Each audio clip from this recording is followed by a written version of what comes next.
Hello, Archie Dunlop here with Talking Astrology with Archie on Tuesday, July the 2nd, 2024.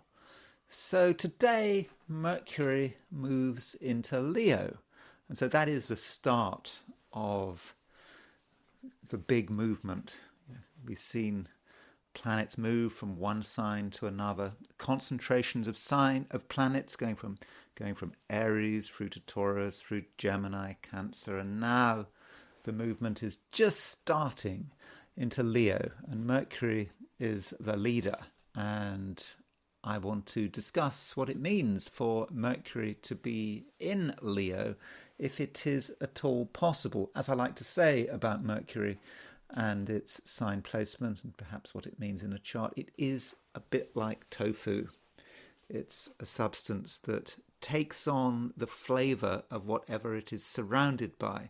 So, Mercury on its own is difficult to pin down. After all, the element Mercury is quicksilver. It's quick and fast, and it's difficult to catch.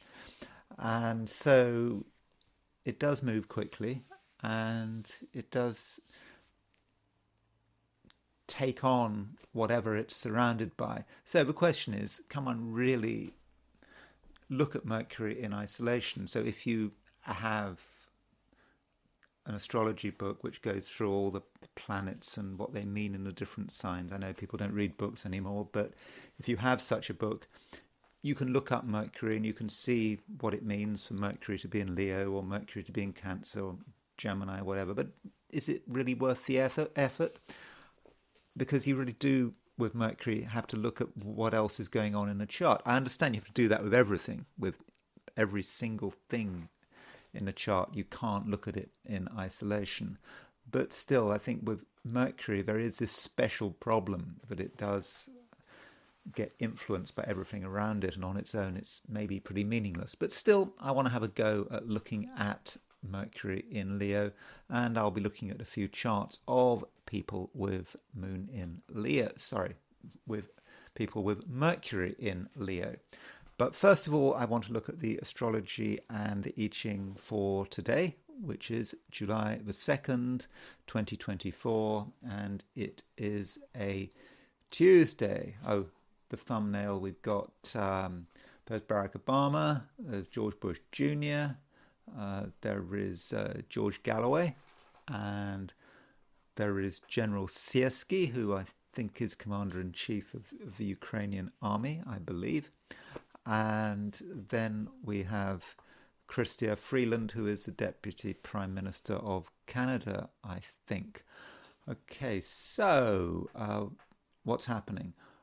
Well, the moon is in a process of changing sign. So this chart is set for noon in New York, and we can see the moon right at the beginning of Gemini.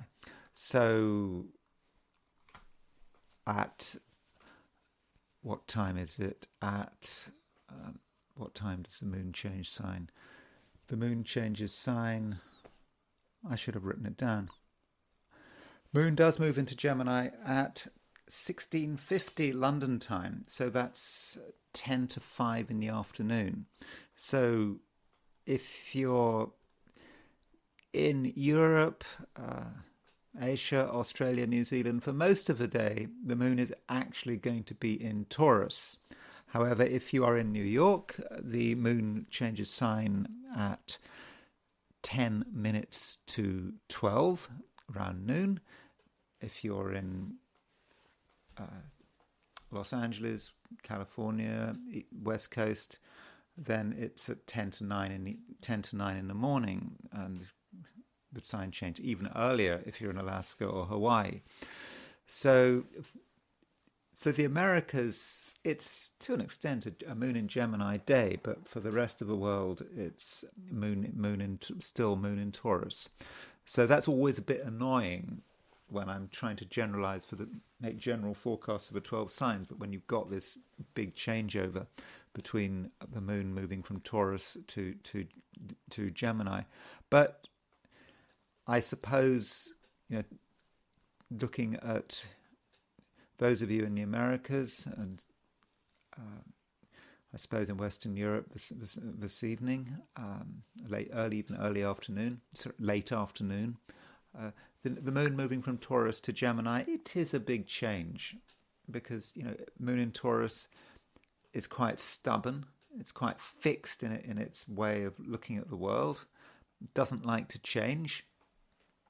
It can actually be very obstinate to the point of, you know, creating a scene if it doesn't get its way. But then moon in Gemini is more flexible. It understands that words are just words. You know, you can say whatever you like to get out of a difficult situation. And the moon does make a trine to Pluto, so pretty much as soon as it moves into Gemini. So with a moon trine Pluto, we can perhaps use words to create change, to boost our power. You know, words are easy. We can just say whatever we like.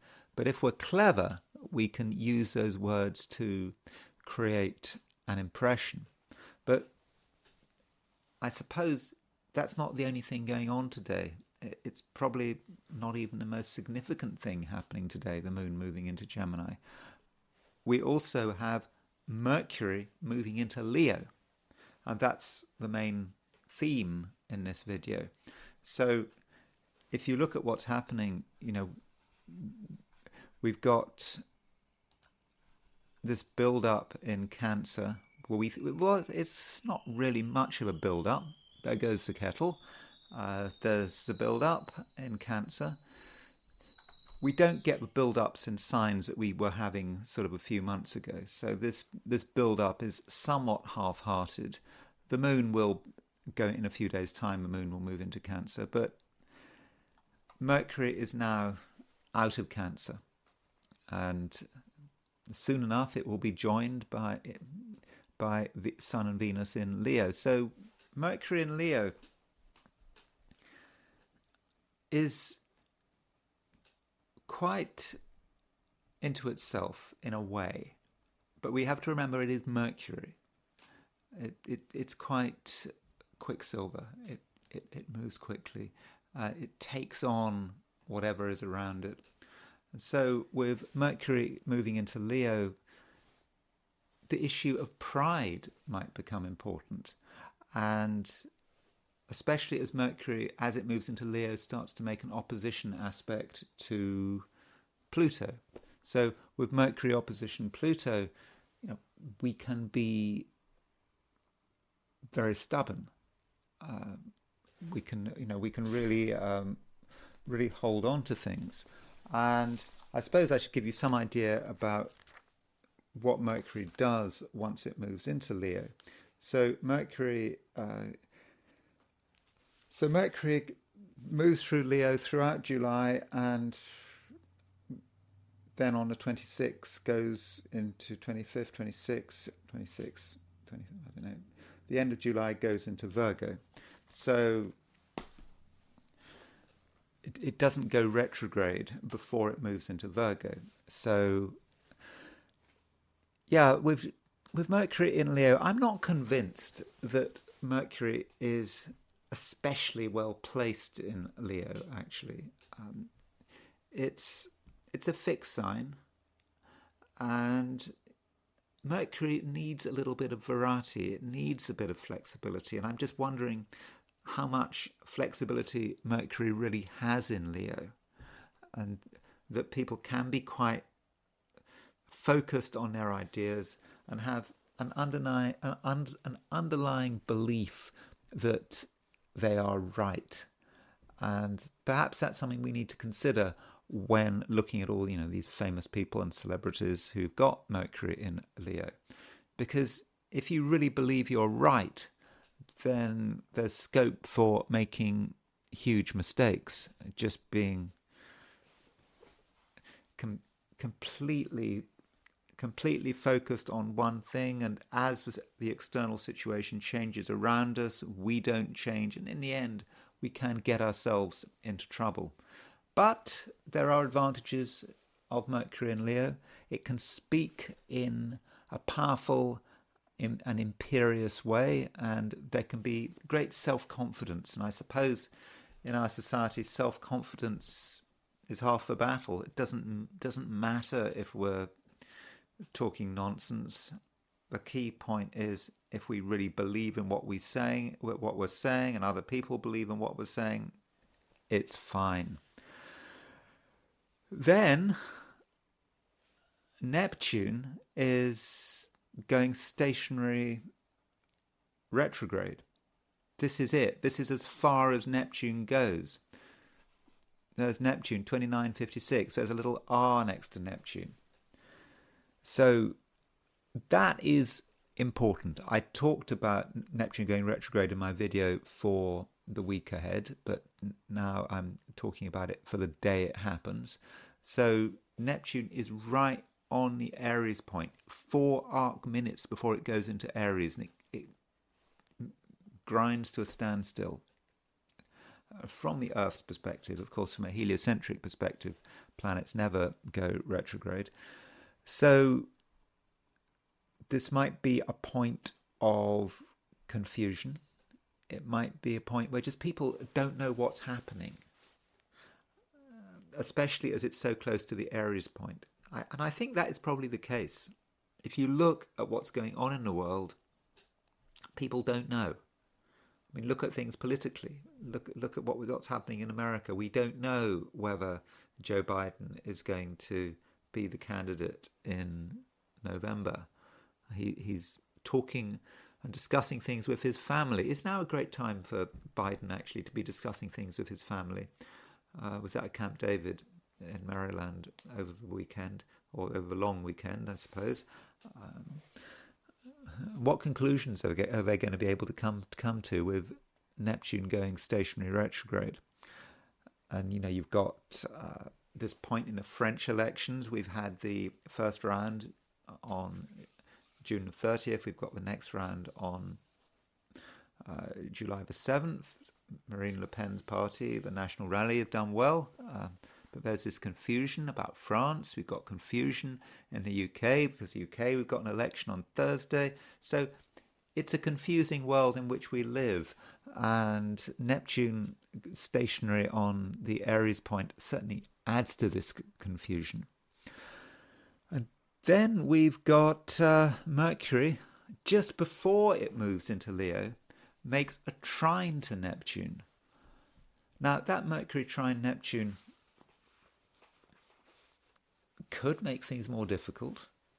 Mercury is the way we think. It's trine Neptune, so we might be overwhelmed by the confusion and the mixed signals all around us. On the other hand, if we are clever and we take it easily and we listen to our feelings and we don't do anything dramatic, perhaps with that Mercury trine Neptune, we can start to understand what's going on. We have to be very quiet. Mercury right at the end of Cancer, trining Neptune right at the end of Pisces.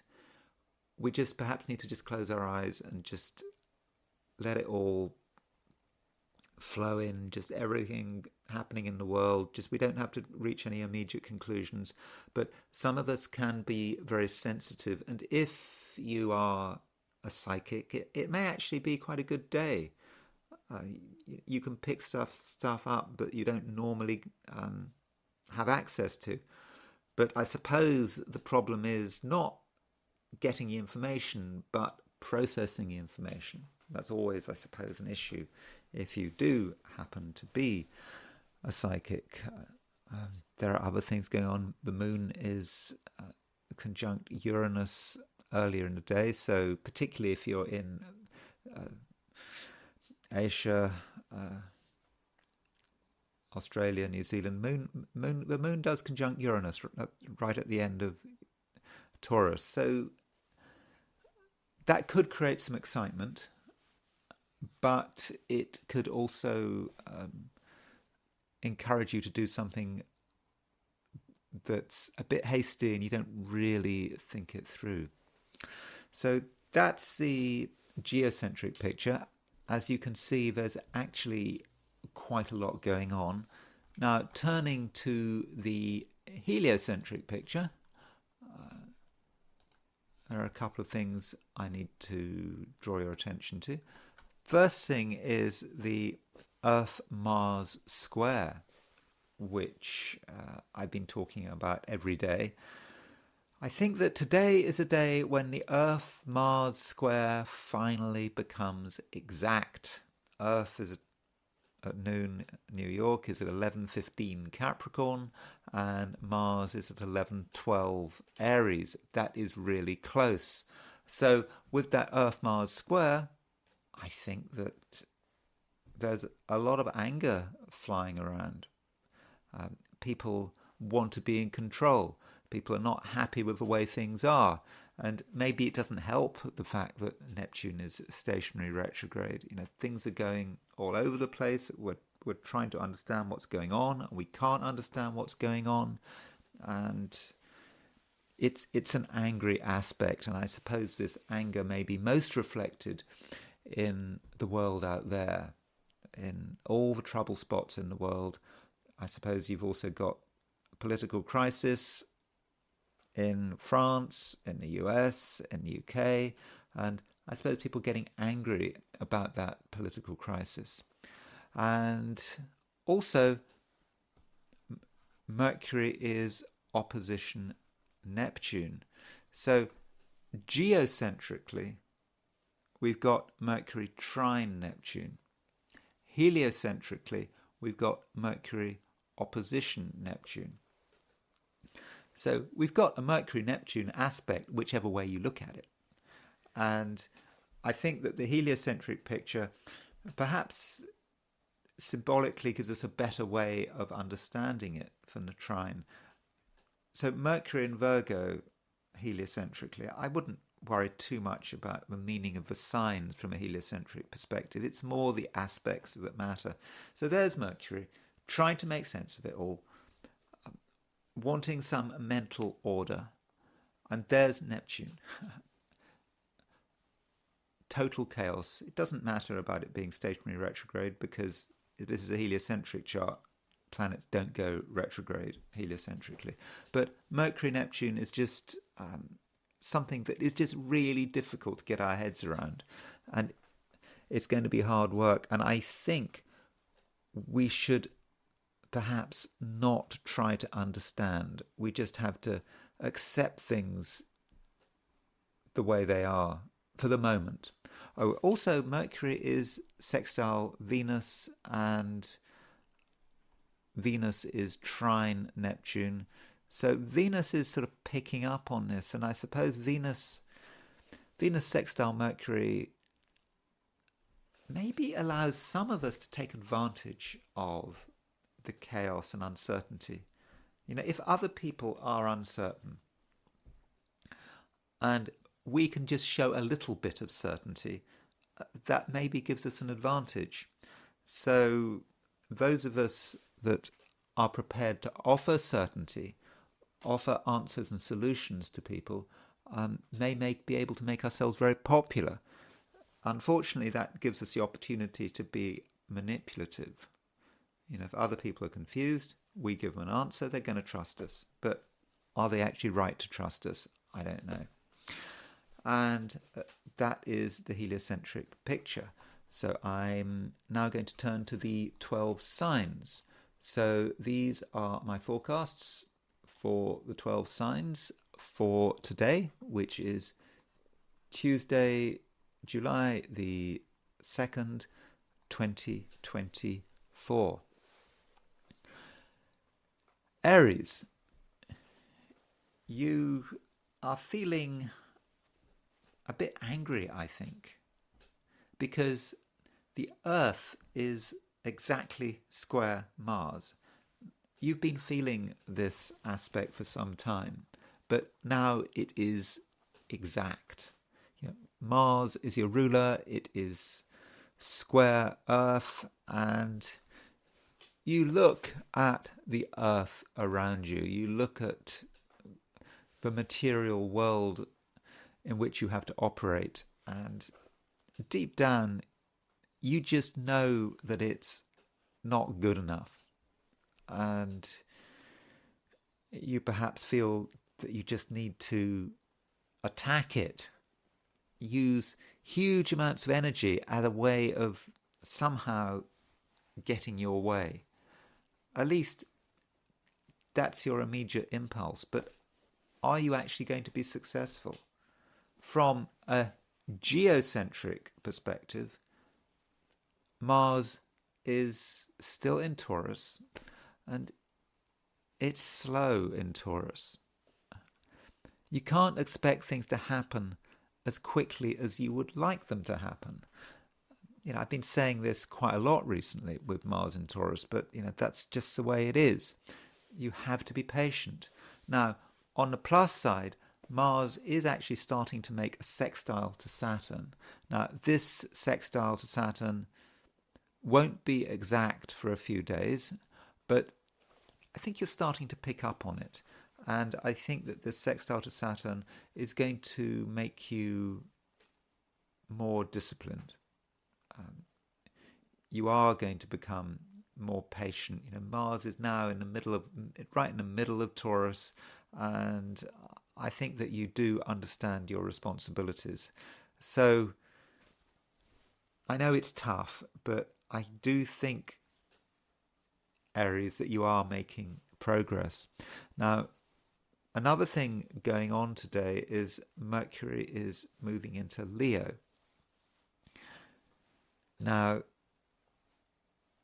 this movement, it happens at, I think, 10 to 2 in the afternoon in London. So it will happen this morning in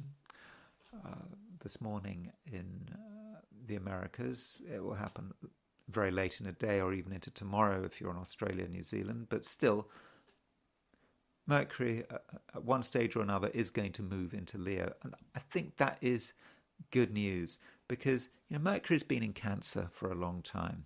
There've been other planets in Cancer, Sun, Venus in Cancer. And with all those planets in Cancer, you've been somewhat rooted to the spot.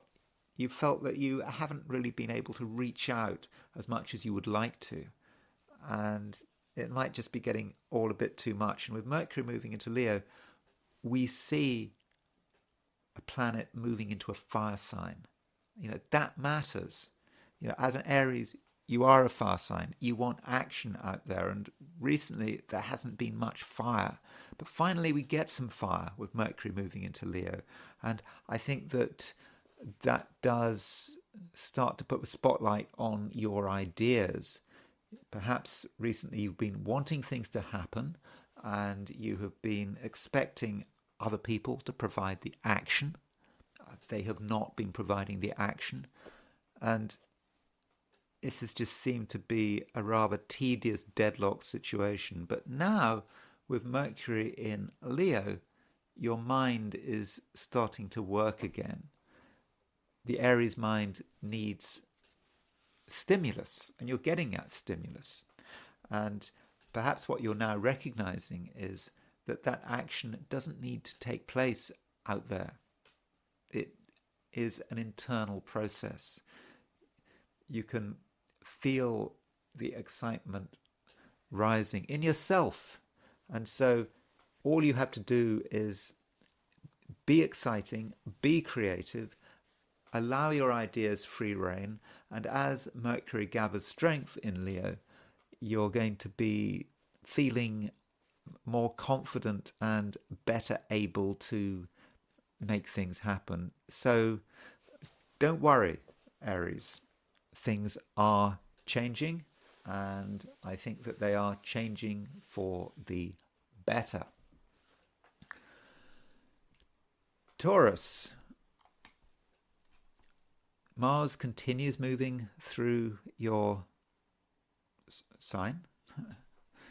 Mars is very much in the middle of Taurus, and this does put you in a relatively strong position, provided you handle things right. You can't expect things to happen overnight, and you just need to basically tell yourself that you are on the right track, because I think you really are. And it might actually be a time where you can slow other people down, because for you right now, things probably work best at a slow pace. And if other people are moving too quickly, you just might lose touch with what's going on. And today, you can be very much of an authority figure. You can tell people how things should be, how they should behave. You can perhaps inform them maybe that they're doing something wrong. Okay, this does depend to an extent on what you're doing today and what your position is. But if you have any position of authority or leadership, then today you are going to be able to really assert that leadership with incredible power. And people, I don't think, will particularly appreciate it, but I think it will be quite clear that you're not someone to mess with. At least that is one side of things. But on the other side, if you want to really get people on your side rather than just make them do what you want to do, but it's one thing controlling people. It's another thing getting their active support. And I suppose you have to get the balance right. And I think that today you can get other people's active support. And the way you do it is through the things you say. Your words can be reassuring and can help people to relax and calm down and not be quite so impatient. And you may be helped by the fact that Mercury is moving into Leo. So Mercury moving into Leo it's quite a grounding experience for Taurians. And you understand that ideas, words, thoughts have to be realistic. They can't be sort of pie in the sky. And your words are gently grounding. And at the same time, they can make people feel good about themselves. No, you just are able to do that if you want to. So you have to get the balance right, as I've just said. You can't just tell people what they're doing wrong. You can't tell them what the law is, what the rules are. Yeah, a great day if you're a Taurian lawyer or you're a Taurian judge. But there are other things going on. And it is about creating some level of stability. And I do think that is something you can do. And I also think that you can bring people together if you really want to. It's just by saying the right words. Your words can be harmonious. They can be harsh as well, but you just have to consciously be aware of what impact you're having, and do choose your words carefully. Sure, there is a time to be harsh, to tell people they're doing something wrong, but there are other times when you have to help people feel confident about themselves and where they're going. I should also mention that the moon is moving into Gemini.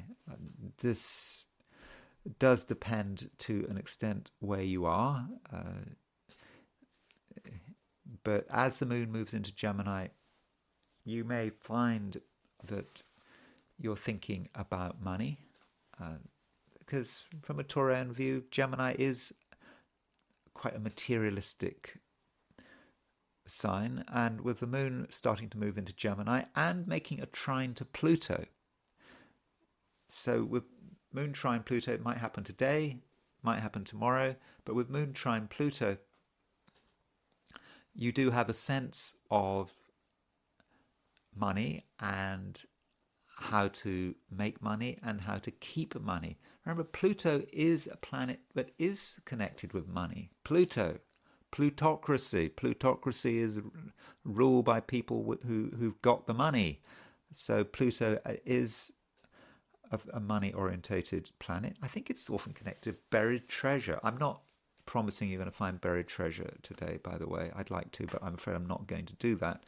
But still, with Moon trine Pluto, perhaps there is some buried treasure somewhere. And I don't mean literally buried treasure, but it seems that there is some money around that you perhaps aren't fully aware of, or you've forgotten about it, or it may be in a bank account you've forgotten about, or it's just somewhere and you perhaps need to look around, try to find it. And again, I'm not saying it's literally there.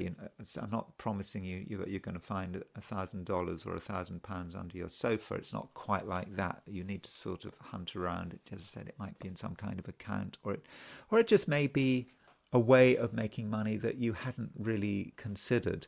So that is certainly a possibility there with that Moon moving into Gemini, trine Pluto. Okay, more of a possibility today if you're in the Americas, and perhaps Western Europe. If you're not, then that's an opportunity that you, I think, will have tomorrow. Gemini. The Moon is starting to move into your sign. Does, to an extent, depend on where you are. So if you are in New York, then the Moon will move into your sign at 10 to 12 in the afternoon. In other words, just before noon. It'll happen at 10 to 9 in the morning if you're in California or Oregon or Washington State. London, late afternoon.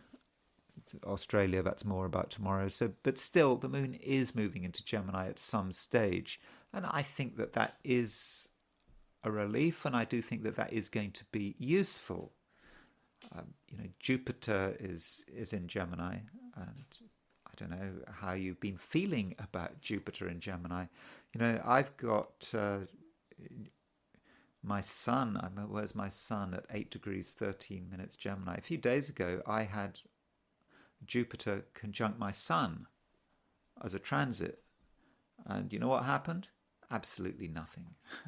That is the nature of Jupiter transits very often. We get excited about them, but actually nothing happens. So personally, I'm hoping that maybe when the Moon makes a conjunction with Jupiter, which will actually happen tomorrow on Wednesday, then maybe things are going to be given a boost.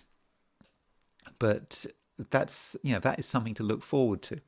So Gemini, things are changing a bit, and maybe with the Moon moving into Gemini, you're going to have a chance to really tune into what it means to have Jupiter in your sign. And so I think that is certainly something to be looking forward to.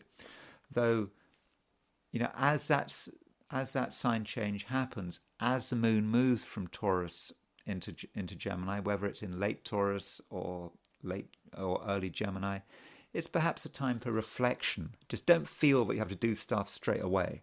Just think about it and work out what you want to do, and at the same time work out how you want to make the most of the various opportunities that I think could be coming your way over the next day or two.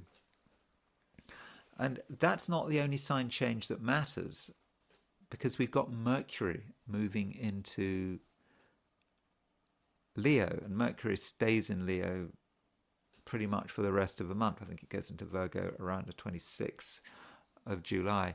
So with Mercury moving into Leo, there is a change, and over the next day or two, Gemini, you might have a greater sense of who you are and where you're going, and also have a sense of pride, Now, there's nothing wrong with pride, provided it's not taken too far.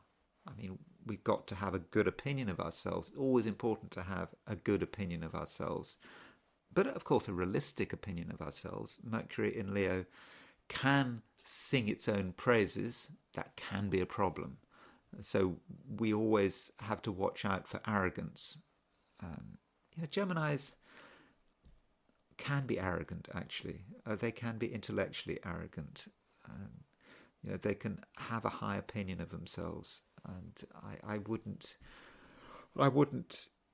recommend that. I keep thinking about, for myself, my school report. I don't know how old I was, 14, 13. I got this history report. It was okay, but I remember this history teacher saying something like, "He's not as clever as he thinks he is," that, or words to that effect. And that can be a problem with Mercury moving into Leo. A little bit of humility wouldn't go amiss, but not too much humility. Mercury, by the way, before it moves into Leo, makes a trine to Neptune. And that Mercury trine Neptune is important. It doesn't matter what your time zone is. That Mercury trine Neptune is quite sensitive. And Geminis should try to tune into their feelings, especially at the beginning of the day. What are your feelings telling you? Are you being given signals about what's going to happen next? And I think that would be especially the case if you're working, or you're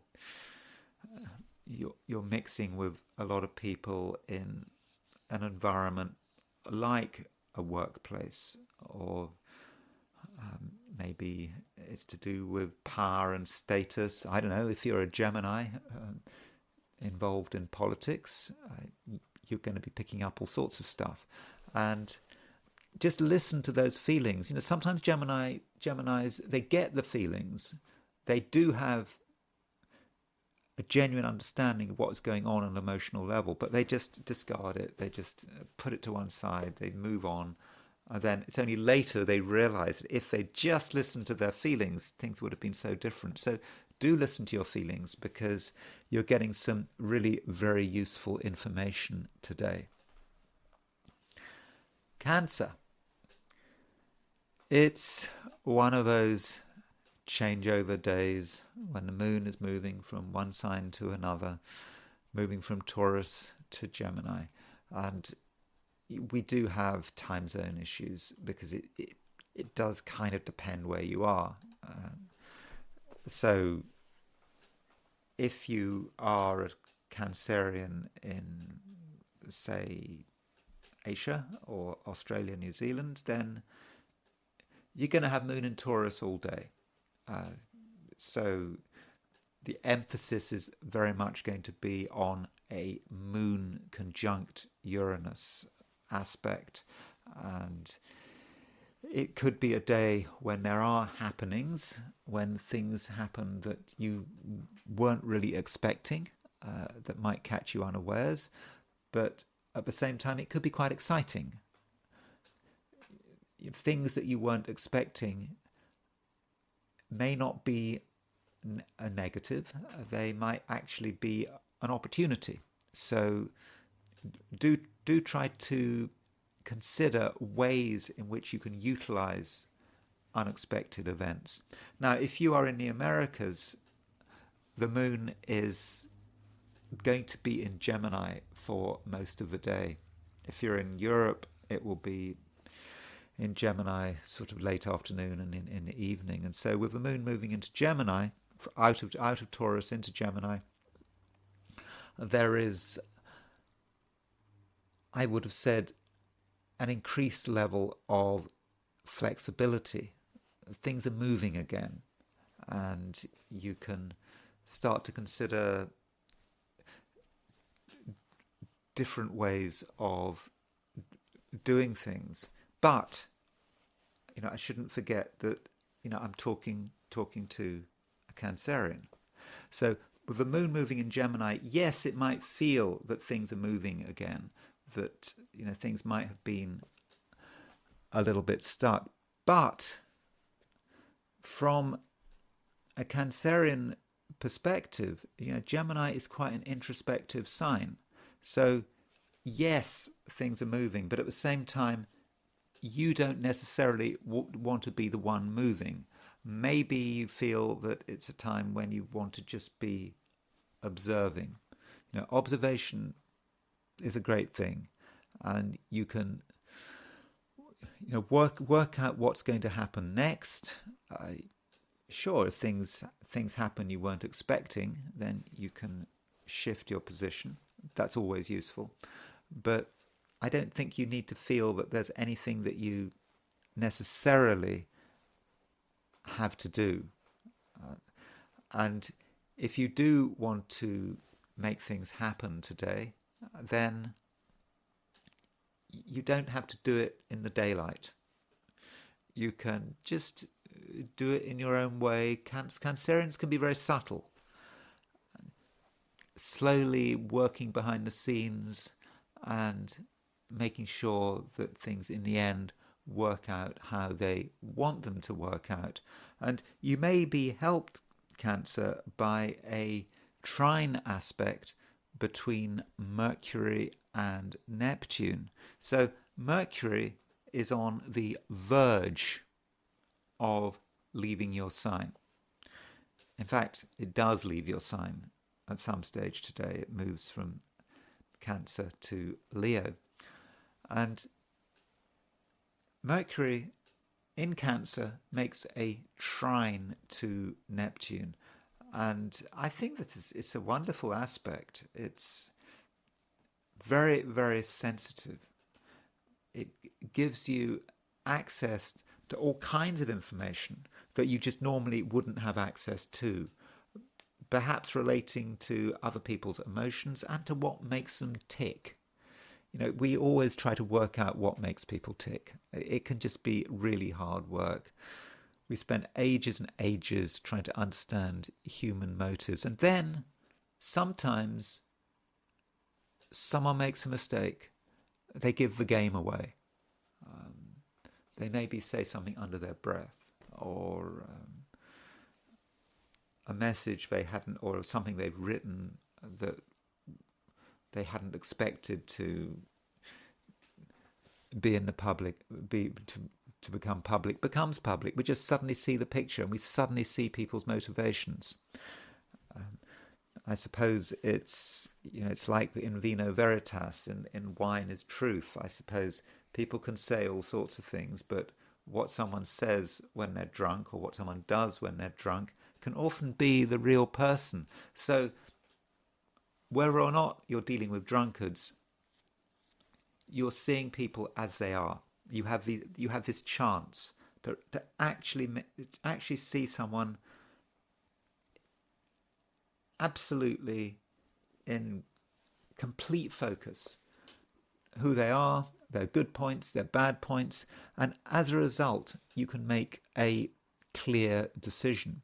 Now, that Mercury trine Neptune could also be quite spiritual, and I think you should listen to your intuitions, listen to your daydreams, or maybe real dreams. So, what are you thinking about? What are you dreaming about?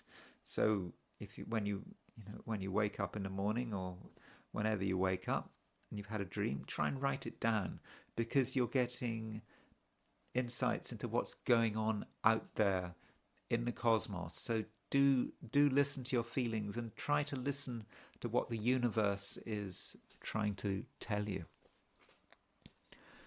Leo, Mercury is moving into your sign, and that is good news. Now, this movement takes place, I make it at 10 to 2 in the afternoon in London. So that means that it happens in the morning in the Americas, much later in Asia, could be happening tomorrow, Australia, New Zealand. So depends a bit where you are, but let's not worry about the precise timing. The point is, very soon, if not already, Mercury is in Leo. And I do think that that is a big relief, because you've had these planets in Cancer. You know, Mercury was in Cancer, Sun and Venus are still in Cancer.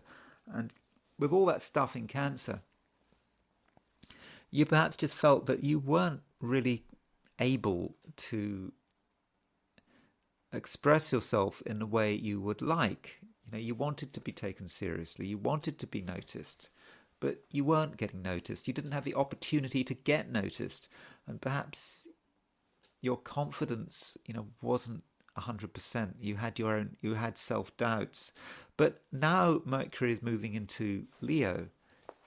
You're getting your confidence back. You're realizing that you've got something to say. You know, Mercury is a communication planet. It's in Leo, your sign. You're definitely going to have something to say.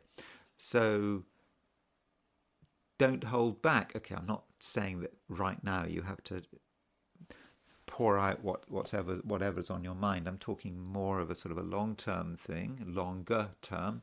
I mean, Mercury stays in Leo until the end of the month.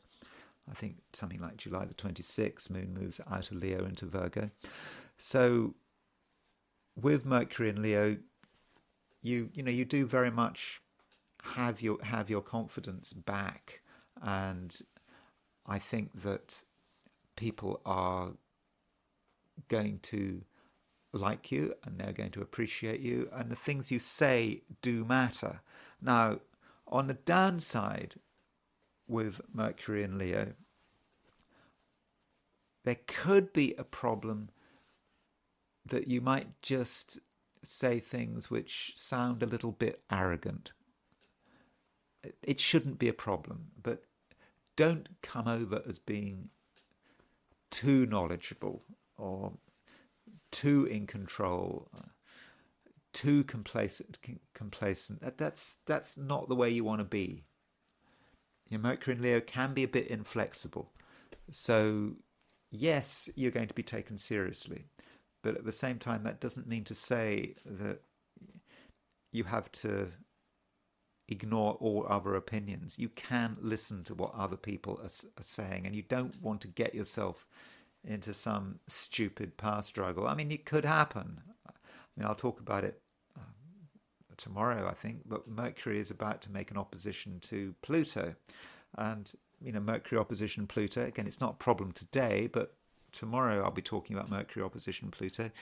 Just could be just saying something and feeling you can't take it back and just getting yourself into a conflict which is completely unnecessary. So do try to think ahead, and if you are going to communicate in a two-way. Try to keep a two-way flow.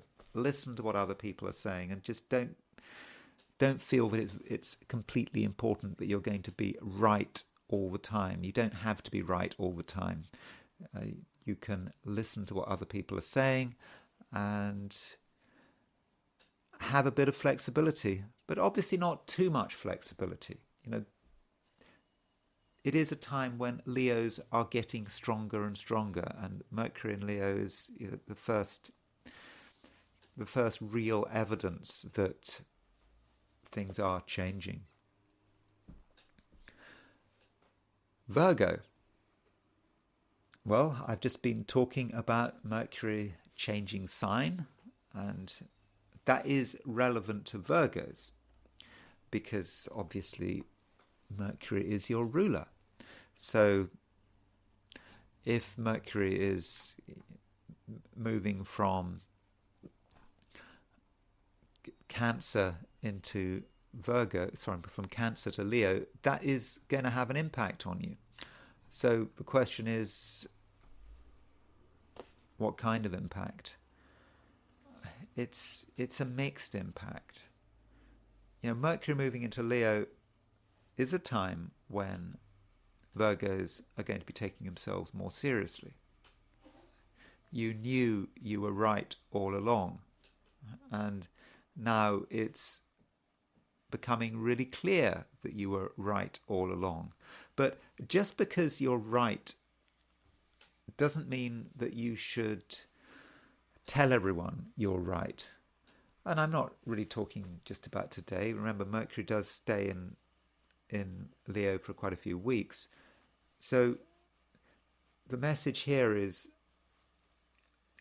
sure, understand that you're right deep down, but don't make a big performance about it.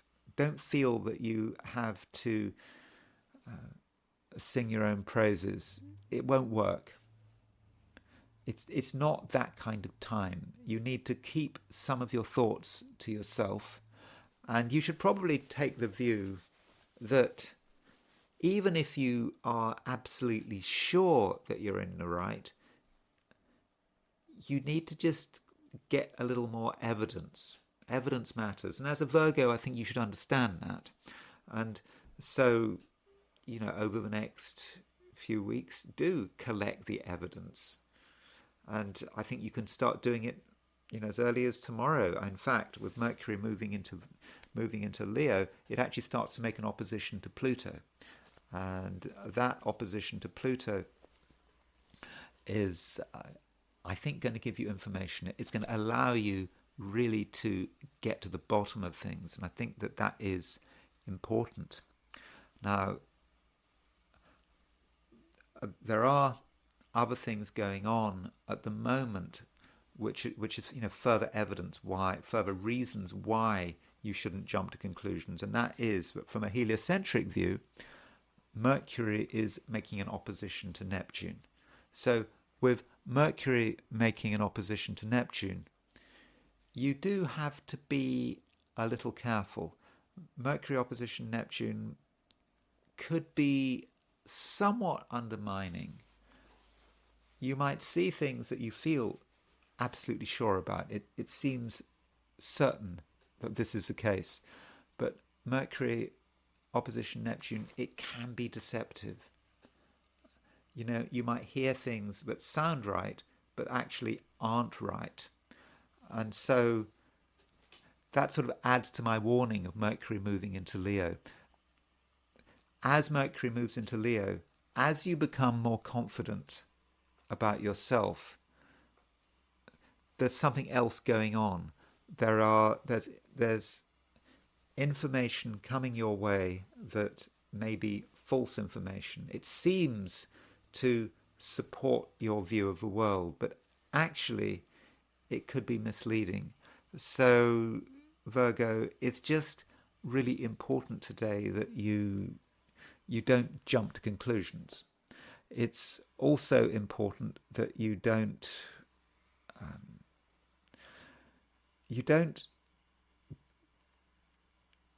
move into areas which could be quite dangerous. Mentally dangerous. You might, some Virgos at least, might reach some conclusions which are fundamentally wrong. Not all Virgos, but some Virgos might. That are just based on a total misunderstanding that is, in a way, quite extraordinary. And the reason for this misunderstanding might actually be it could be your own greed. Sorry to sound a bit negative. We've all got baseness to us. We've all got an unpleasant side to our personalities, all of us.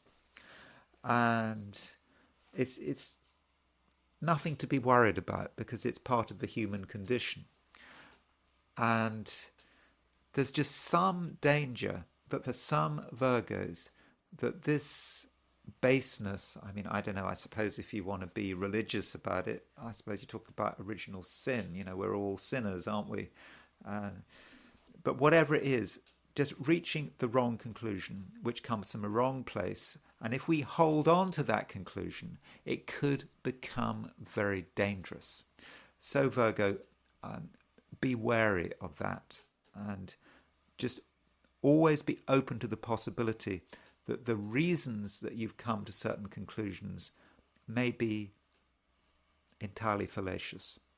But I mean, sorry to put that warning out. I'm probably talking to only 10% of Virgos, a small minority of you, but I thought I had to say it anyway. Libra. Libra, you are becoming more objective. I think that some Librans might recently have found it a little bit difficult to see the wood for the trees.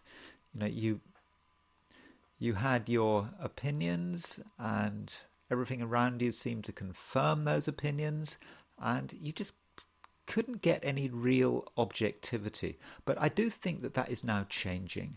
I think that right now you're finding it easier to see things as they really are, and at the same time you're finding it easier to be self-critical.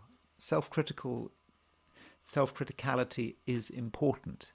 Being able to look at what you're doing, ask yourself questions, perhaps consider that recently you've perhaps made a few mistakes, and then being able to correct those mistakes.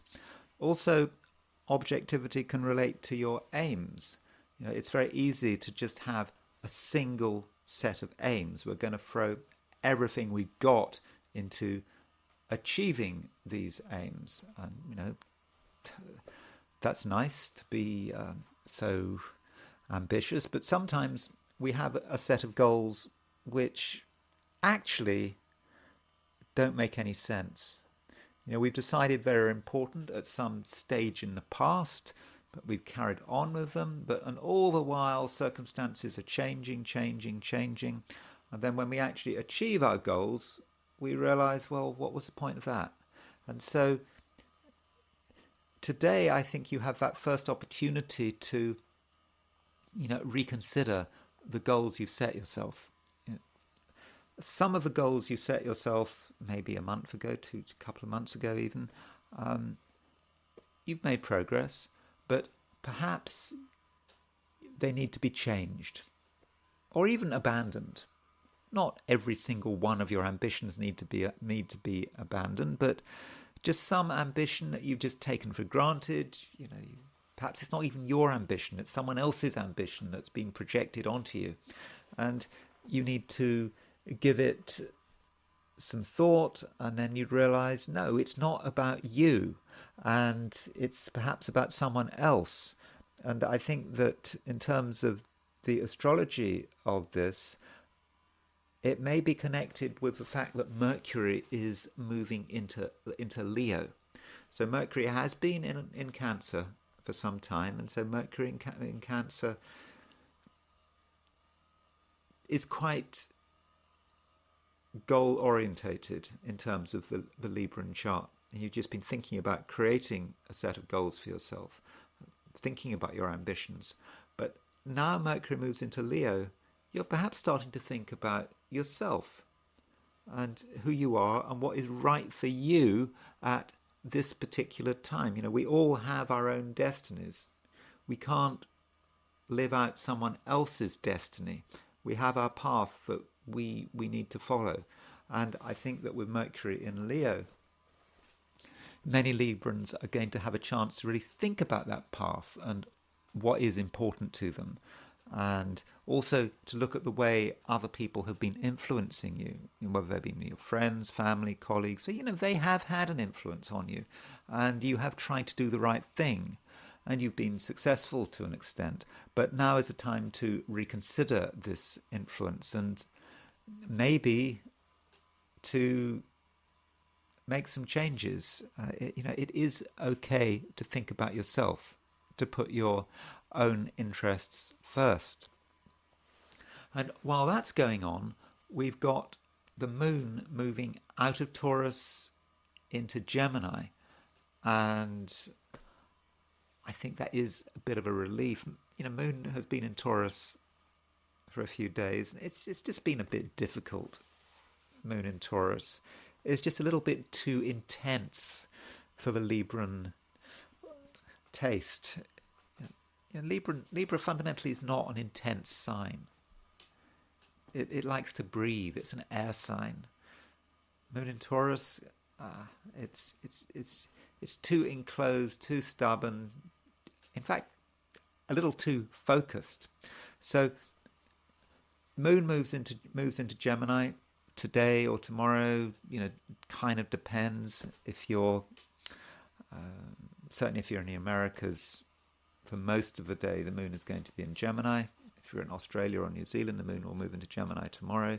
But with the Moon moving into Gemini, and actually starting to make a conjunction to Jupiter, but that conjunction between Jupiter is not exact until tomorrow. With the Moon moving into Gemini, Libra, you just have more space, and you have a better sense of what you can do, and you're looking outwards rather than inwards, and you actually start to realize that you don't just have one choice. You've probably got two choices, or maybe even five choices, that you're not tied to any course of action. And that, of course, links also with Mercury moving into Leo.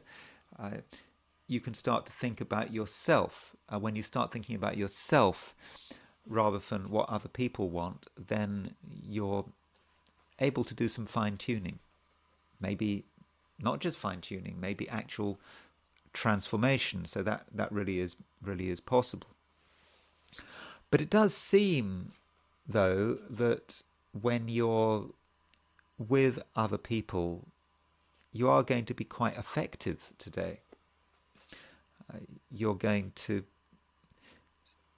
be pleasant, I think, in most cases. You're going to be understanding, and I think your communication skills are going to be good.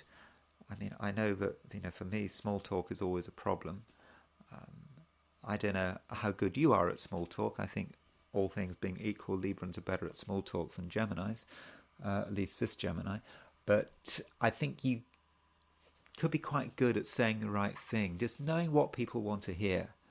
And by talking to people in the right way, you can actually bring people together. And in terms of relationships, words are very important. And if you want to get close to someone, it's all about what you say. And I really do think that you will actually know what to say. Scorpio, things are changing. In particular, Mercury is moving into Leo. And I think that this Mercury's movement into Leo could be quite important for you, because it will encourage you to think about what you want. Maybe you haven't been thinking entirely about what you want. You've been kind of thinking about other stuff, and you've perhaps been drifting off on tangents recently. But now we're getting some focus here with Mercury moving into Leo, because it's just the beginning. Planets will be moving into Leo thick and fast very soon. And Leo is a fixed sign. It's a sign that does have a relationship to your sign, Scorpio, and that relationship is represented perhaps by what you want, what you are supposed to be doing in this world. And in the Scorpio chart, we can look at the sign Leo to get insights into this, and you are going to become more and more focused as Mercury moves into Leo. And of course, soon enough, the Sun and Venus will be moving into Leo as well. So the Leo build-up is just starting. So Scorpio, do consider what you want and what you would like to achieve. And I suppose you probably need to set yourself some kind of a time limit on it. When would you have liked to have achieved some of your main goals? How about, let's say by, I don't know, August the 23rd. Why do I say August the 23rd? Well, August the 23rd, okay, we're not there yet, but August the 23rd is, August the 22nd maybe. August the 22nd is when the sun moves into Virgo. So the sun, now in Cancer, will move into Leo, and then it will stay in Leo until August the 23rd. And so over the summer, you've kind of got your work cut out. Okay, if you're in Australia or the Southern Hemisphere, if you're in Namibia, for example. I did actually look at the comments, and there is someone who commented from Namibia. So if that's you, hi. I don't know what your sign. I don't know what your sign is, but yeah, it's really nice that someone from Namibia, from the Southern Hemisphere, has actually visited my site. By the way, interesting fact, I read somewhere that in the Southern Hemisphere, the most popular language, the most commonly spoken language in the Southern Hemisphere is, what do you think it is? It's actually Portuguese. I was kind of amazed when I heard that, and I suppose that's because Brazil has got so many people in it, and then you've got places like Angola and Mozambique. But yeah, it's Portuguese, apparently. Sorry, I'm completely off on a tangent there. So what I'm saying, Scorpio, is that this summer, or perhaps it's a winter, if you're in Australia or New Zealand, or Namibia, for example, there are things that you need to do, that you need to focus on, and you shouldn't hold back. You shouldn't allow yourself to be distracted, because summer moves quickly. Soon enough it will be end of August, and if you're not careful, that might be an opportunity that you've missed. So you've got your work cut out. On a sort of a more short-term level, Scorpio, we've got Mars. You've got your Mars in Taurus. It's a fixed sign. Mars has been in Taurus for a long time.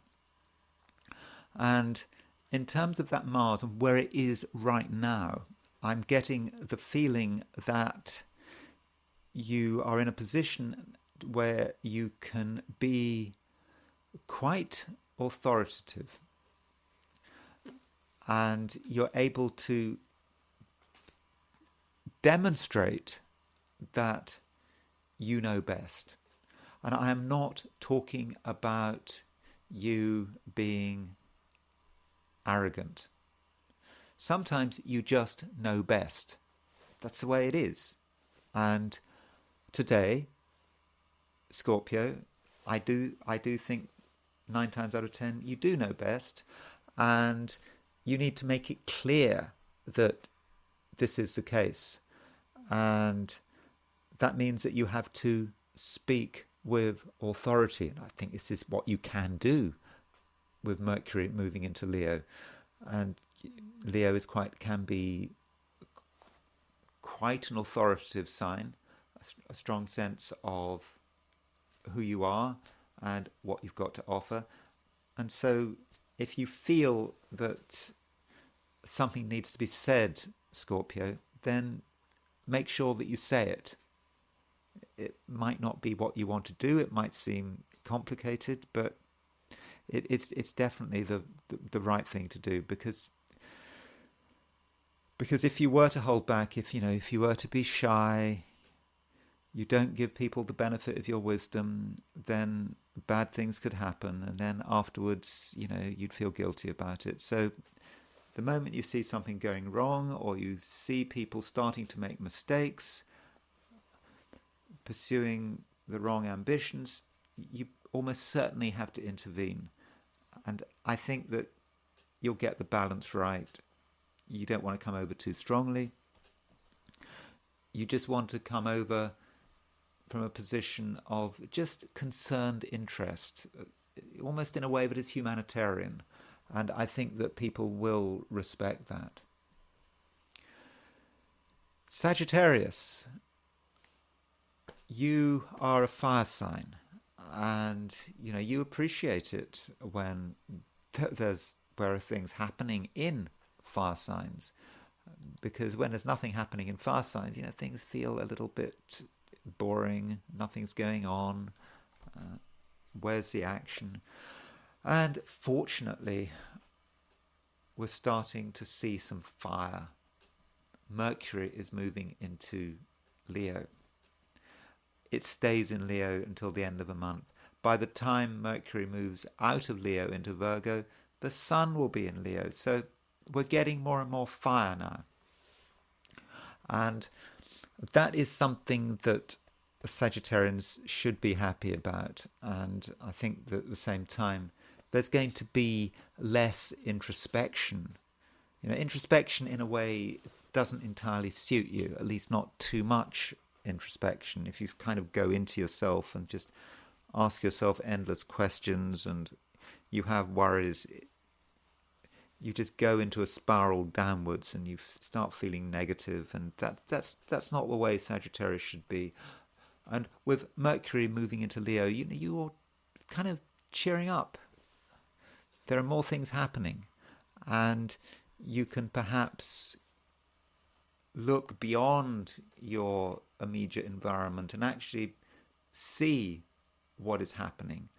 See that not just that things are improving, but there are actually new opportunities, things that you weren't aware of. And that's perhaps been the problem. There's been a certain sameness over the last few weeks. And I think that sameness is now coming to an end. You're able to see the variety, and at the same time, you're actually able to benefit from that variety. But that doesn't mean to say that you should pursue something just because it's exciting and novel. That could be quite dangerous. You have to look at it from afar and perhaps do a bit of an analysis on it. Ask yourself whether it's appropriate for you. What you don't want to do is chase things just because they're shiny, just because they seem exciting and glamorous. That is a bad motivation. Curiosity is good up to a point, but if you're chasing something just because it seems different, that's not a good idea. It sounds rather. It just sounds rather trivial. You need to get a Sagittarian sense for what is going on. That's how Sagittarians work when they work well. Sagittarius is about intuition. It's about having this intuition for what is right and for what is wrong, an intuition for what is appropriate and what is not appropriate. Chasing something just because it's shiny and glamorous, that's not about intuition. That's about distraction. So you have to make the distinction. So don't go running after things. Listen to your intuition. Your intuition can work very, very quickly when you give it a chance. And so that, I think, is what you have to do. And I think that if you handle things right, then it seems to me to be a sure sign that things are getting better. Another thing going on is that the moon is changing sign. The moon is moving from Taurus into Gemini. Gemini is your opposite sign, and Gemini, from a Sagittarian view, is often connected with relationships. And so as the moon moves into Gemini, there may be more people that you have to interact with, or would indeed like to interact with.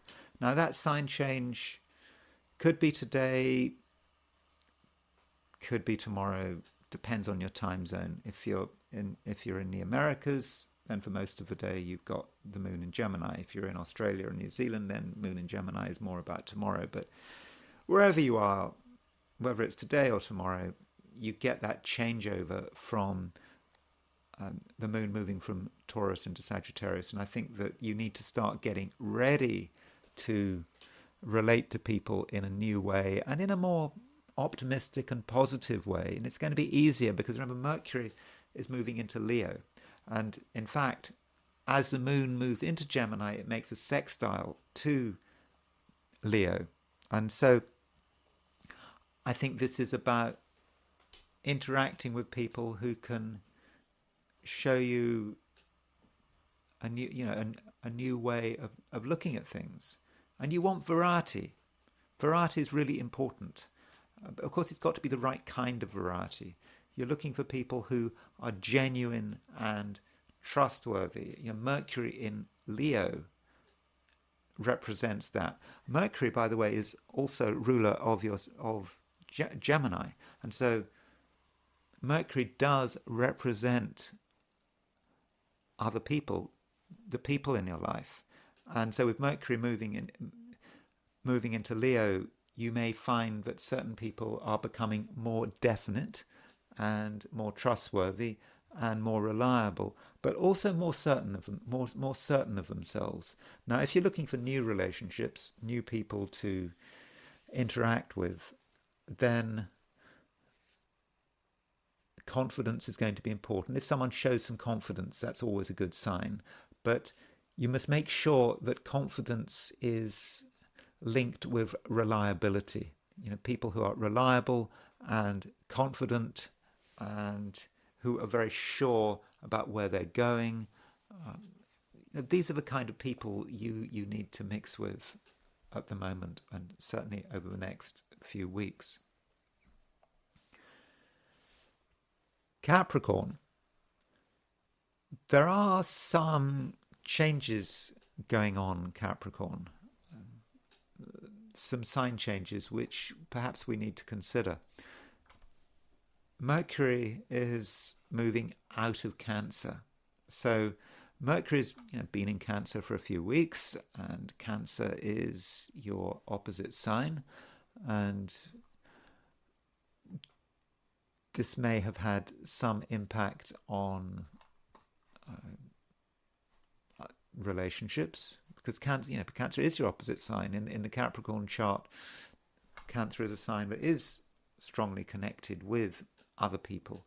And now Mercury is moving into Leo, you may find that your connections with some people at least are becoming more complicated, perhaps not as easy.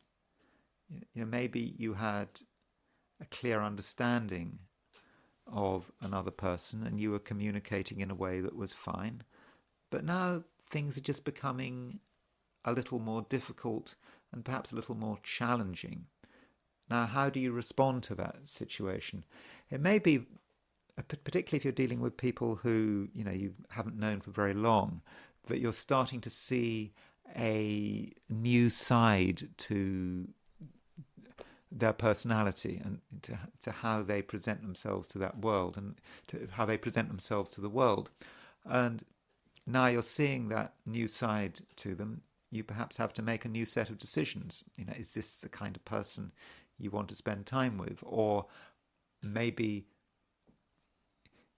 you're just being informed about what's going to happen next in relationships. So that's one way of looking at Mercury moving into Leo.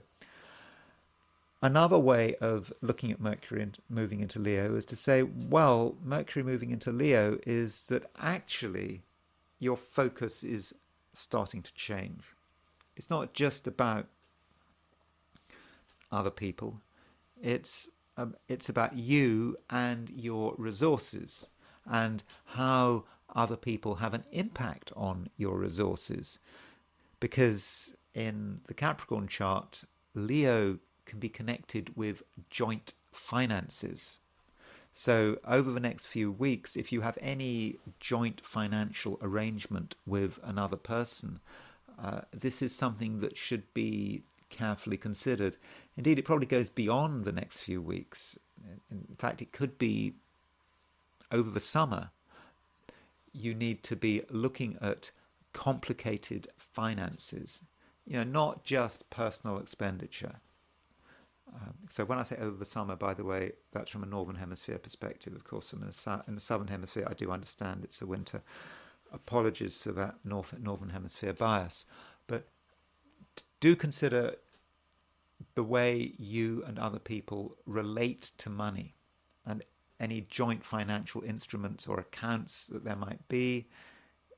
For some Capricorns, you may have to start to consider issues about legacies and trusts.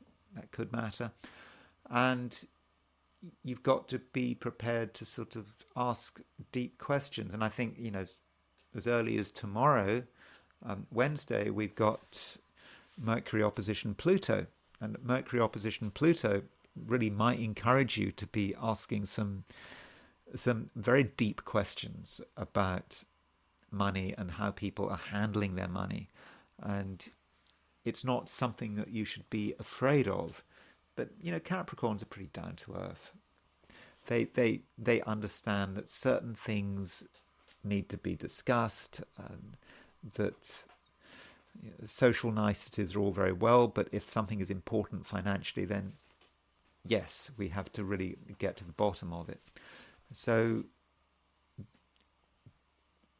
there are some changes going on at this, and I'm sorry to sort of continue on this theme of things perhaps becoming a little more complicated.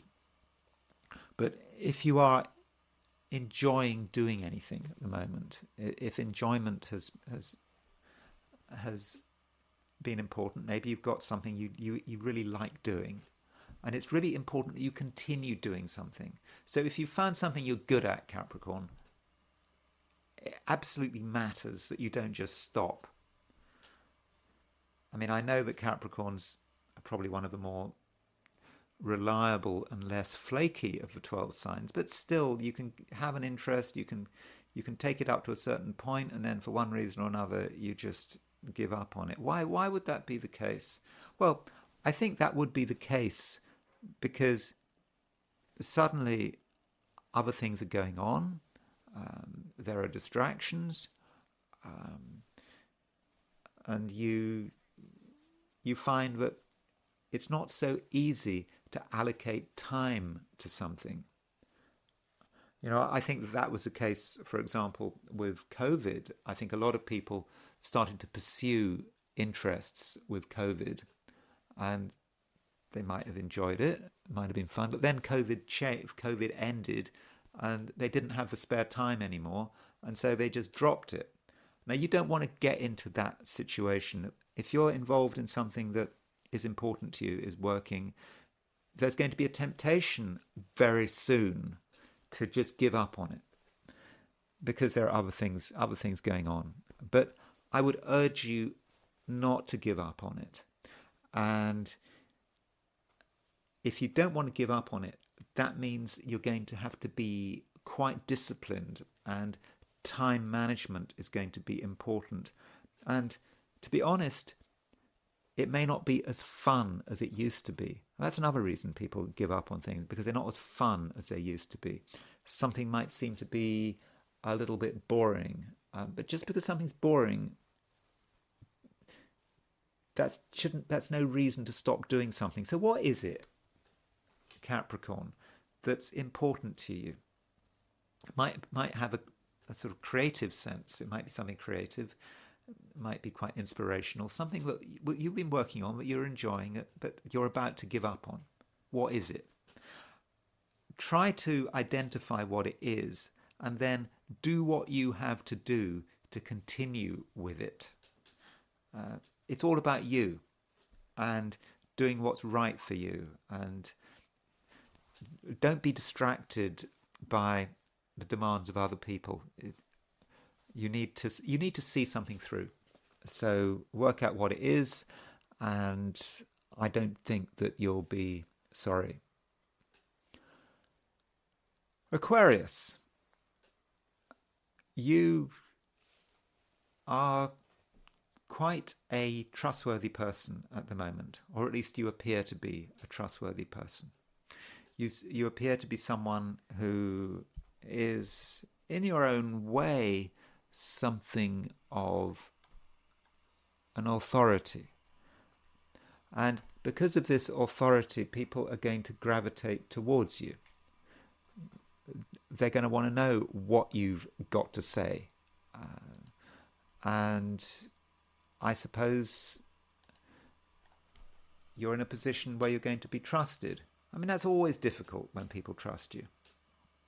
It does give you a strong sense of responsibility, but I don't think it's a problem. I think if you're true to yourself, you can bring people close to you, and you can kind of look after them, and you can make sure that they don't make mistakes, and you can actually go out of your way to develop their trust. Though, you've got to be open-minded. Being open-minded does matter, especially now when Mercury is moving into Leo. So Leo is, of course, your opposite sign. And so with Mercury moving into Leo, there are things that need to be said. Okay, Mercury might move into Leo tomorrow. It depends where you are. But today and tomorrow, Mercury moves into Leo. It stays in Leo until the end of a month. And there is a lot to discuss. And I think it's going to be very important that you understand what is on people's minds. I mean, I think you're starting in the right direction by getting people's trust, by showing some gentle authority. But that's a one-way process. What about the other way? You're telling people about yourself, but what are they telling you about them? And you need to really try to understand what people are thinking and why they're thinking and what their priorities are. And that means, I won't say asking loads of questions, because if you ask people lots of questions, they might just close up. People don't like being asked lots of questions. You've got to use as many methods as possible to understand why people are doing what they're doing, why they have the attitudes they have. And I think that this will become more of an issue sort of tomorrow, Wednesday, when Mercury is making an opposition to Pluto. Now that matters because Pluto is obviously in your sign. So this Mercury opposition Pluto, which you're starting to feel to some extent, this Mercury opposition Pluto is really, it's across the main axis of your chart.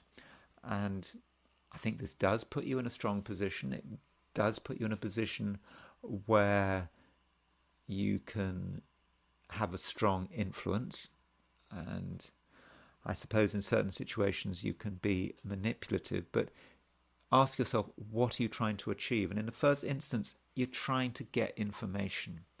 You're trying to understand people. Once you've understood people, you're in a better position to take action. Because while you don't understand people, it's just difficult to know exactly what to do. And I understand that things are a little bit confusing today with Mercury Neptune going stationary retrograde. Now that Neptune going stationary retrograde doesn't directly impact you. Remember, it goes stationary retrograde in Pisces. That's perhaps more of a Pisces issue, and you're not a Pisces. So with Mercury going stationary retrograde, it's just telling you about the environment in which all of us are in. And so it is difficult with Mercury going stationary retrograde for people to be honest about their real feelings. And somehow you've got to find a way of getting getting under the surface, trying to really understand, what actually is happening. And I think the key here is that Mercury, as it moves into Leo, is making a trine to Neptune. In fact, Mercury, once it's moved into Leo, it's still making a trine to Neptune. And of course, it's making an opposition to Pluto, and Neptune is actually quite close to a sextile with Pluto. That Neptune-Pluto sextile has been around for decades. It's amazing, isn't it? We've always got this Neptune-Pluto sextile. I was born with a Neptune-Pluto sextile. When is Neptune going to ever stop being sextile Pluto? It's always been in sextile. Of course, that's not the case always. People born at the end of the 19th century had Neptune-Pluto conjunction. So it kind of depends where you were born. But this Mercury trine Neptune does give you insight, but you do have to just listen to your feelings. I always say listen to your feelings, but with with Mercury trine Neptune, the lines of communication are open. The emotional and telepathic lines are open. And in fact, Aquarius, it could be argued, of all the 12 signs, is the most successful in terms of being a good psychic. Now, that might sound a strange thing to say. There are signs which, all things being equal, are more psychic than Aquarius. But the thing about Aquarius is that Aquarius has some detachment. And to be a good psychic, it really is important to have detachment, because if you're not detached, you just get overwhelmed by all the information coming your way. And maybe another sign will get more information than an Aquarius, but Aquarius knows what to do with the information it is receiving. And so with this Mercury trine Neptune, information is coming your way, and I think you know what to do with it, and that's going to really help you in terms of dealing with the social and human environment in which you live. Pisces. Neptune is stationary retrograde, and Neptune so nearly left your sign. It got so close. It went stationary retrograde at 29 degrees and 56 minutes Pisces, 4 arc minutes away from moving into Aries. But it didn't make it. And with Neptune going stationary retrograde in your sign, I think you're going to really feel this stationary retrograde of Neptune. It does make you sensitive. It could make you oversensitive. I don't know how it feels for you at the moment, but Neptune is a planet of spirituality. It's a planet of confusion, and you, perhaps of all people, know that we live in a very confusing world. And the world right now is super confusing. And a lot of people just haven't got a clue what's going on. Now, you as a Pisces are perhaps in a better position than most, because you always knew that the world was confusing right from the beginning. That's what you were born into, just a natural understanding of the confusion all around us. It's the sea. Pisces, the fish, lives in sea, lives in water, gets used to those currents, for changing currents. Tides move, but there's that stability, isn't there, to water? The stability of water is like its temperature. Water doesn't, it moves a lot, but it doesn't change much. it's like, here, Washington State, sunny day, it can be really, really hot. But if you go into Puget Sound, which is a sort of body of water that I'm living quite close to, you'll die pretty quickly. And that's because the temperature remains the same, even if it is appears to be boiling hot, even if it is a heat dome and it's 113 degrees Fahrenheit or whatever, as happened a couple of years ago. There is that there is that non-changeability to water, which I think that Pisces, and I suppose the other water signs, do feel that the temperature doesn't change. And so with Neptune going stationary retrograde, you are perhaps more aware of what is going on than most other people. And it may be, Pisces, that you should spend today, and not just today, but maybe the next week, as Neptune is stationary retrograde, just trying to understand what's going on in the world. And you'll see that other people might be confused, but fundamentally, deep down, you know what's happening. And maybe you also have an awareness of the sort of a natural cycle of things. Everything changes, yet nothing changes. And you are further helped by the fact that Saturn is in Pisces. Saturn is about stability perhaps in the midst of chaos. And so, do take advantage of this position that you're in. So for you, I do think the Neptune stationary retrograde is a plus, though if you are born right at the end of Pisces, I don't know, 19th, 20th of March, for example, okay, that might be a bit different. Then you're going to really feel Neptune going stationary retrograde. If you're Baron Trump, for example, Donald Trump's son, he's born right at the end of Pisces. It's something like the 19th, 20th of March. And so he's going to probably really feel Neptune going stationary retrograde on his son. I don't know how he's going to feel about that. And maybe he will have super intuition and super understanding of what's going on. I don't know.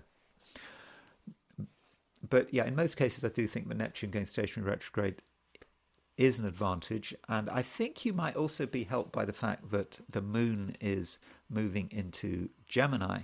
So the moon is in late Taurus, early Gemini. If you're in the Americas, the moon will be in Gemini most of the day.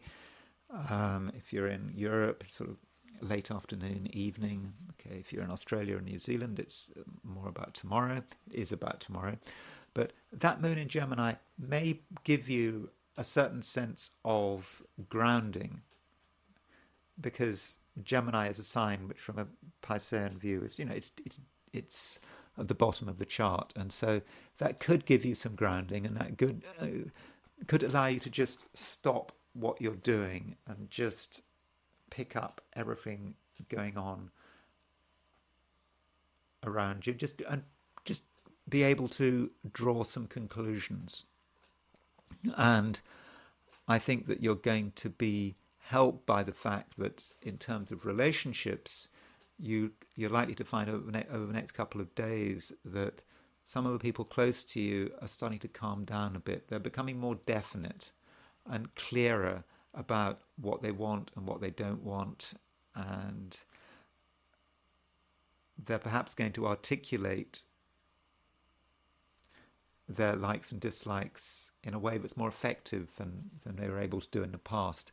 And that's going to perhaps create some simplicity. Although you may find that someone close to you does become very definite about something over the next day or two. You'll have to take that on board.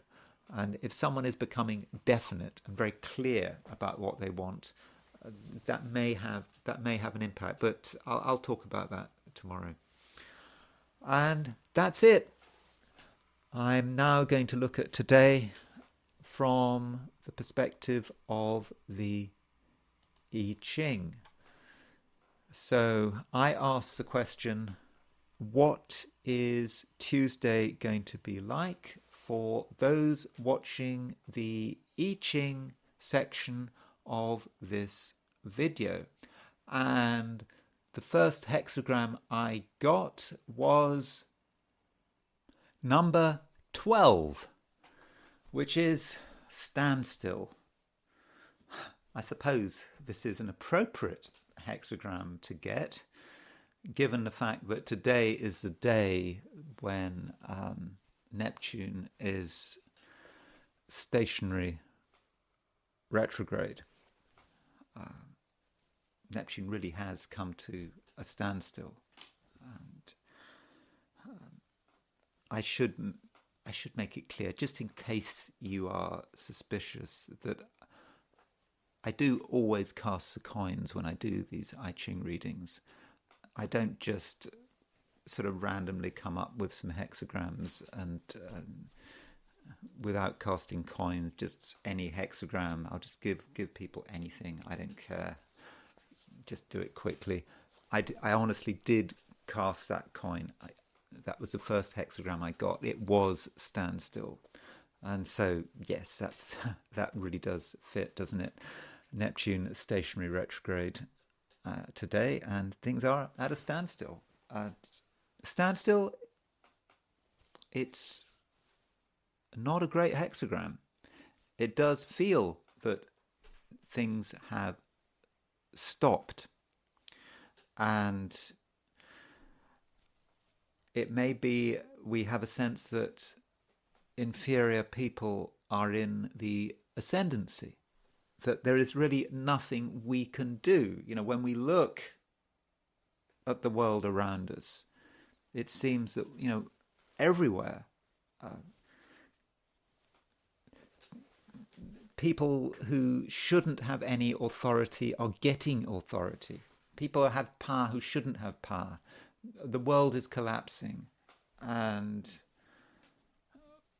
there's nothing that can be done. From our own perspective, everything has just stopped. It just feels a little bit bleak, but we do have a moving line. And this third line from the bottom is moving. And this moving line is really interesting.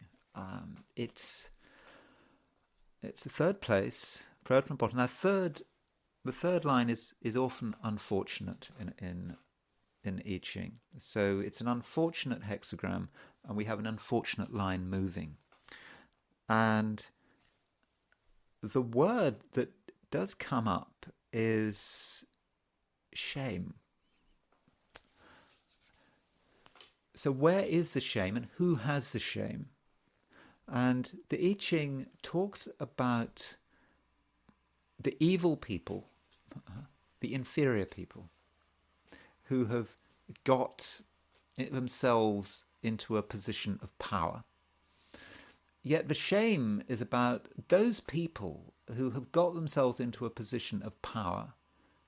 They know deep down that they shouldn't have this power. They know that they're not up to the job.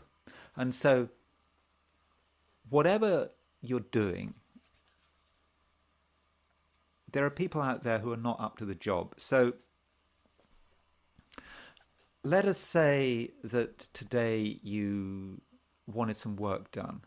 You've perhaps hired someone to do some work for you. It's all about money, isn't it? So that person who you've hired to do some work for you, they know deep down that they're not up for the job. Now, I should make it clear here, it kind of depends on the situation.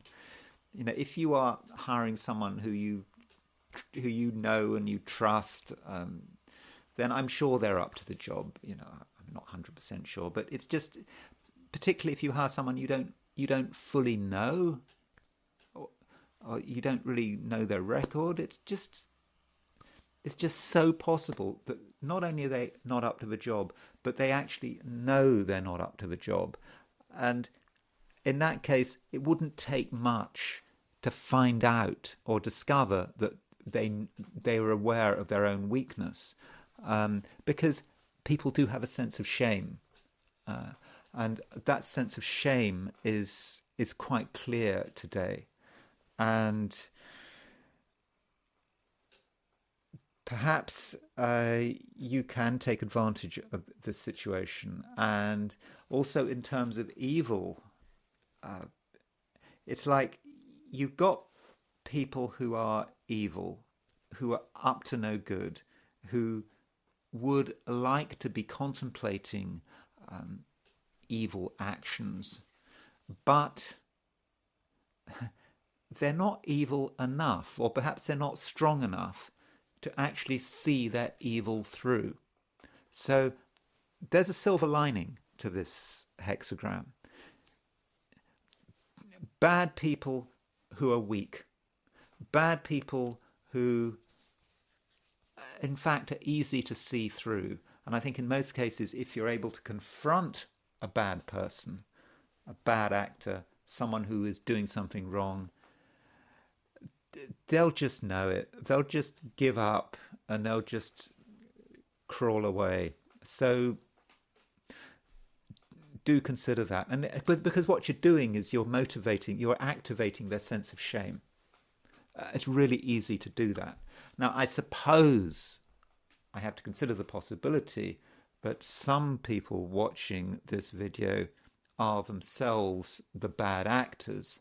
So if you're watching this and you've got nefarious plans and you're up to no good, then consider the possibility that you actually know you're up to no good, and you actually know you haven't got what it takes to see it through, and ask deep down, you do have a sense of shame about what you're planning on doing, and that shame is a bonus. You should be so thankful that you feel shame, because that shame will allow you to back off and perhaps reconsider your priorities. So we've got that moving line, which may well give us the answer, but still we need to consider, what happens. That line moves. Where does this hexagram move to? And it moves to hexagram 33, retreat, which is kind of telling us what we already knew. It was in that line, retreat. It's a time to just back off. So if you're up to no good, retreat. If you actually discover that the people you're working with are up to no good, they admit they're up to no. If you push them hard enough, their shame will be obvious, and then you can just back off. Everyone can retreat. The bad people know they weren't strong enough to pull it off. We know who the bad people are. Everything's clear, and we can just go back to the way things were, and we can perhaps start again. And that's my reading for today, which I thought it was quite an interesting reading, actually. I mean, I thought the way the hexagrams worked out, especially as we also had Neptune stationary, retrograde. Neptune, literally is at standstill today. Okay, so let's now consider Mercury in Leo. So Mercury does go into Leo today. And so there's a question is, what does it mean for Mercury to be in Leo? Now, I have had this sort of prejudice. I've always had a prejudice in terms of Mercury in Leo. I'm not saying that I'm right to have this prejudice. I'm probably wrong. But with Mercury in Leo, I have this feeling that Mercury is actually not very well placed in Leo, all things being equal. Because Mercury, it's a sign that needs space. It needs flexibility. And Leo is a fixed sign. And it's a fiery, fixed sign. And it can be just very focused on who it is, its ideas, and doesn't like change. And I just don't see how Mercury can really function in that kind of environment. So that is something to consider. Now, looking at it in another way, if we take a sort of textbook approach to Mercury in Leo, well, Mercury is the way we communicate.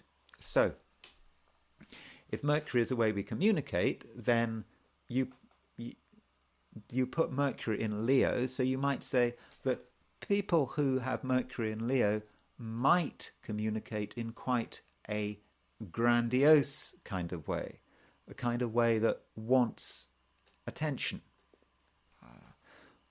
wants people to take them seriously, enjoys praise. So that's one way of doing it, one way of looking at it.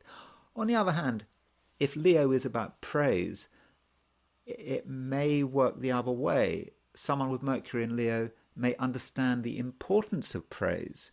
So perhaps someone with Mercury in Leo could be quite good at building up other people's personality and egos, for better or for worse. Giving people support is a good thing. If people are feeling down about themselves, making people feel good, that seems to be quite praiseworthy up to a point. Of course, you don't want to praise someone if they're doing something badly. Jill Biden doesn't have Mercury in Leo. It would kind of be appropriate if Jill Biden were to have Mercury in Leo, because I think she was telling Joe about how wonderful his performances were on TV. But anyway, she doesn't have Mercury in Leo. But Mercury in Leo could also be about flattery. Someone with Mercury in Leo could be very good at flattering people in order to get their way. So that's certainly a way of looking at it. Mercury is not just about communication, it's the way we think. And so with Mercury in Leo, that might be about rigid thoughts. We get something we get a thought into our head and we just go with it. And that is for better or for worse. Now, Mercury, because it's in Leo, it's about intuition. That's what fire signs are about. So it might be about someone who gets a sudden thought about the way things should be, and they stick with it, and they have just the confidence to go with it, and perhaps be very successful. Perhaps because the intuition is fundamentally correct. So those are a few ideas about Mercury in Leo, and what I am going to do now is just look at some people, and I think a few situations, and maybe a country or two or one, where Mercury is in Leo, just to get an idea. I mean, some of these people I don't know anything about, but I'll make sure I cover the 5 people on the thumbnail. So Barack Obama has Mercury in Leo. So when you look at Mercury's sign, you also have to look at the sun. Now, most people who have Mercury in Leo, okay, I don't know the precise statistics, but remember, Mercury hugs the sun. And so Mercury will always be in either the same sign as the sun, or the sign before, or the sign after. So if you've got Mercury in Leo, that means you definitely must have the sun in Cancer, Leo, or Virgo. So in the case of Barack Obama, he's got Mercury in a Leo, and he's got the sun in Leo. And with the sun in Leo, we have the indication here that this is probably someone who has quite a high opinion of himself. Sun is a male chart. In a male chart, it's so it's not likely to be projected. And so when the Sun and Mercury, they're sort of in conjunct. They're not exactly conjunct each other, his Sun and Mercury, but his thoughts are very much about himself, and he believes he's got it right. And notice how his Mercury is opposition Jupiter. Now Mercury opposition Jupiter, that Jupiter is going to colour his Mercury. His Jupiter is going to make things kind of larger than life. And, he's obviously someone who, he's eloquent. He is a good whatever you think about him, he's a good communicator. He's made a ton of money from his books. That's Mercury opposition Jupiter. So I would have said that in his case, his Mercury opposition Jupiter is working pretty well. Now, one thing about Obama is that Pluto is smashing through. By the way, his Pluto is smashing through his Mercury opposition Jupiter. So he's just had Pluto opposition his Mercury. He's about to have Pluto conjunct his Jupiter. Obama is going to be, I think, really pushing himself at the moment. With this Biden issue, I would have said that Obama is working overtime. I think I might mention this in a video quite soon, because I think there's stuff going on in Obama's chart that we really need to consider. But still, I think we can get some idea about how Obama's Mercury is working, and it seems to be a Mercury that is quite effective. And this is his chart illustrates why it's so important to look at the surrounding chart. That Mercury is a bit like tofu. What is it flavoured by? It is flavoured by that opposition to Jupiter. It's also flavoured by that trine to the moon. So the moon is sextile Mercury. Moon in Gemini is sextile Mercury in Leo.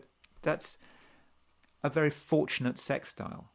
It allows him to communicate. It allows, whether it's through the spoken word or through the written words. And I would have said it also gives him a certain amount of natural intelligence. It's a very intelligent sextile, moon sextile Mercury. And yeah, as I said, whatever you think of Obama, he's not stupid. So that's one politician. A rather different politician would be Chrystia Freeland. Now, Chrystia Freeland is the Deputy Prime Minister of Canada, I believe. And I've talked about her chart quite a lot, but we don't have a time of birth for her. So she is of Ukrainian ancestry. She's a big fan of NATO's war against Russia. And just remember, we've got to look at the overall chart. So with Obama's chart, we looked at the connection between, what was her Mercury doing. So here, you see her Mercury is pretty close to the sun. It's closer to the sun than Obama's Mercury, just 5 degrees apart. So that Mercury is combust. Remember, Mercury is the way she thinks. Now, Chrystia Freeland, again, very intelligent woman, academic. She's got her academics are really first class, excellent. Not a stupid woman at all. But nonetheless, she has Mercury conjunct the Sun, very close to the Sun. And Mercury doesn't have any nice aspects. It doesn't have that sort of sextile, the moon, that Obama had. Mercury represents an incredibly fixed view of the world in Leo. And she's completely convinced she's in the right. And matters are not helped by the fact that she's got nothing in air. Just South Node in an air sign, South Node in Libra, that doesn't count. And so nothing in air. And I think that someone who would just focus on one idea or keep pushing this idea. Certainly we know about her views on Ukraine. Absolutely. I'm sure she's completely convinced, whatever her grandfather and all of her ancestors, they're all in the right, that there's no possibility that Nazism is still an issue in Ukraine. Nothing about that. Nothing. Everything is fine. This is the right cause. And in this case, I think we can show how Mercury in Leo could be quite dangerous. And continuing on the theme of politicians, there is George Galloway. So George Galloway is a Scottish politician who is I suppose, what was the word? I suppose a fanatical supporter of the rights of Palestine, and always been opposed to America's in various interventions. He tore America to shreds when he was giving evidence about the causes of the Gulf War, and he is incredibly charismatic, and he has Mercury in Leo. His Mercury is combust. It's pretty close. It's pretty close to the Sun, as we saw with Chrystia Freeland. So maybe that's a problem. We do have to look at the surrounding chart, and so he's certainly made up his mind about what's happening in the Middle East, and nothing is going to change that. So that is perhaps the inflexibility of Mercury. And notice that he's got Venus in Libra, but he hasn't got anything in Earth. So it may just be with his Sun and Mercury in Leo. He just has this intuition about the way things are, and that intuition is it. That is it. It may not be particularly grounded, but there's no way I would want to have an argument with George Galloway. I mean, you'd be crazy to want to have an argument with George Galloway, because he is a very, very effective debater. And that might be Mercury in Leo working well. And the thing about his Mercury and the thing about his Mercury is that if you look at his chart, if you look at the chart, he has got, if you look at his midpoints, so let's just have a look at his Mercury midpoints. Let's just have a look at George Galloway's midpoints to give us an idea. See, he's got Mercury on the Moon Jupiter midpoint, and he's got Mercury on the ascendant midheaven midpoint. The ascendant midheaven midpoint, if you've got a time of birth, is really important. The ascendant midheaven is the time and the place. It's like the Sun Moon midpoint and the ascendant midheaven midpoint. Ascendant midheaven midpoint is really saying about how you express a planet. And if you've got Mercury on the ascendant midheaven midpoint, it really does allow you to communicate really very effectively. He's just a communicator. That's just who he is. And I think he's probably also helped by the fact that Mercury is square the Moon Jupiter midpoint. He's able to communicate in sort of quite a spontaneous way, and for him certainly in quite a fortunate way. But maybe he doesn't always get it right, but so far in terms of what he's said, he hasn't been proved wrong. So maybe I don't know about him and Gaza, but still, that is. I mean, I think that he does illustrate Mercury Leo. Mercury. He comes over. He clearly has a high opinion of himself. He's never lost for words. That can be Mercury in Leo. Always got something to say, and he can just communicate, and that's who he is. Oh, you also, I suppose, we can't avoid the fact that he's got Sun-Pluto conjunction on conjunct his ascendant. So having Pluto rising and the Sun, he's born close to sunrise, Pluto rising, clearly someone who is able to project a huge amount of power, and sort of Mercury just is just dragged into it. And so that's George Galloway, who has Mercury conjunct the ascendant. And who else have we got on?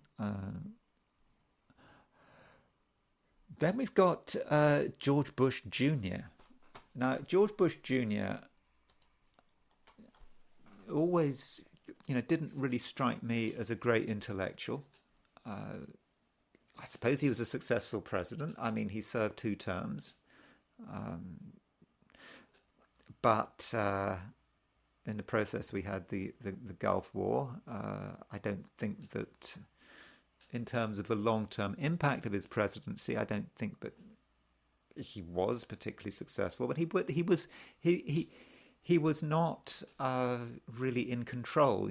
People worry about Joe Biden not being in control, but we shouldn't forget that, Joe Biden not being all there, but with certainly Ronald Reagan in his second term. I don't think Ronald Reagan in his second term was all there. It didn't matter. There were other people around to support him. And with George Bush Jr., clearly he was all there cognitively when he was president. But at the same time, there were other people pulling the strings, like, Dick Cheney and others. So he didn't perhaps have to be there. But anyway, his Mercury, he had Mercury rising, but his Mercury was in a different sign than his within a different sign than his Sun, which may have been perhaps some advantage to some. If he had Mercury conjunct the Sun in Leo, he would have perhaps been very sure of himself and would have been very very persistent, perhaps a little bit arrogant, but I don't know, he gave the impression, certainly during the 2000 election, of just being an ordinary person. I'm sure it wasn't true, but that's the impression he gave. And Mercury rising conjunct Pluto. With Mercury conjunct Pluto, he certainly had strong thoughts, which sometimes got out.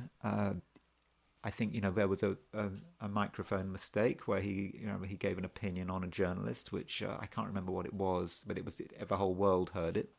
But Mercury rising, perhaps he's able to communicate with ordinary Americans that, say, his rival in the 2000 election, Al Gore, wasn't able to do. So there was a connection there, and maybe he was helped by the fact that,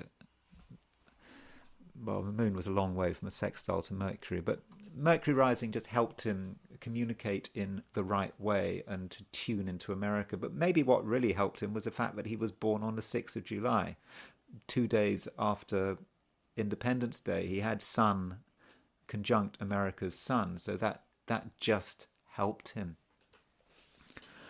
And I want to turn to a few Ukrainian charts. Now, there have been 2 commander-in-chiefs of the Ukrainian army. So we had General Zaluzhny. He fell out with Zelensky. And then he was replaced with Siersky. And here's Zaluzhny's chart. And I don't have a time of birth for Zaluzhny. I don't know what he's doing right now. But Zaluzhny had Mercury at 3 degrees Leo. And so he clearly had, if you got Mercury in Leo, he was a Cancer with Mercury in Leo, a strong opinion of, he had a strong opinion about the way things should be run. And once he'd made up his mind, he was very focused on it, and he didn't like to be contradicted. And in particular, he didn't like to be contradicted by Zelensky. So if we look at Zelensky's chart, Zelensky had Mars at 0 degrees Leo, who was born on Mars opposition Sun at Zelensky's Mars at 0 degrees Leo, Sun at 5 degrees Aquarius. And so you can see how with Zaluzhny's Mercury in Leo conjunct Zelensky's Sun, conjunct Zelensky's Mars, opposition Zelensky's Sun, there was going to be an argument there. And of course, when Mercury in Leo gets into an argument, particularly with someone who is a fixed sign, an Aquarian, then something's got to give, and it did give. And he was replaced by General Siersky, who is the current commander-in-chief of the Ukrainian army. So here is Siersky's chart. So Siersky is a Leo with his Sun conjunct Zelensky's Mars, but look at Siersky's Mercury. Siersky's Mercury is at 28 Leo. I suppose Mercury conjunct Leo, Mercury in Leo on Regulus, and so it's kind of interesting there. But Mercury in Leo, Siersky likewise has a strong opinion of himself and how he should conduct his offensives, and Siersky has been blamed by his opponents. Siersky just likes to attack. You use huge amounts of manpower to get your way, but that's his approach. That's always been his approach, and it's actually quite a catastrophic approach. I mean, some of the reasons why Ukraine has had such high casualties is because of his frontal assaults, and why the offensive last year was such a disaster. But anyway, that's his Mercury in Leo. He just goes and just does it, and this all feeds into the Ukrainian chart. So here is the Ukrainian chart. Remember, we're talking about where's Ukraine? Here's the Ukrainian chart. So Ukraine has Mercury in Leo, and in fact, Ukraine has got Mercury in Leo in mutual reception to the Sun in Virgo, and here, I think that Mercury in Leo for Ukraine does kind of fit quite well, particularly with that mutual reception of the Sun. Mercury is all about. It's all about communication. It's all about talking. You see, if you look at Ukraine's chart for the time they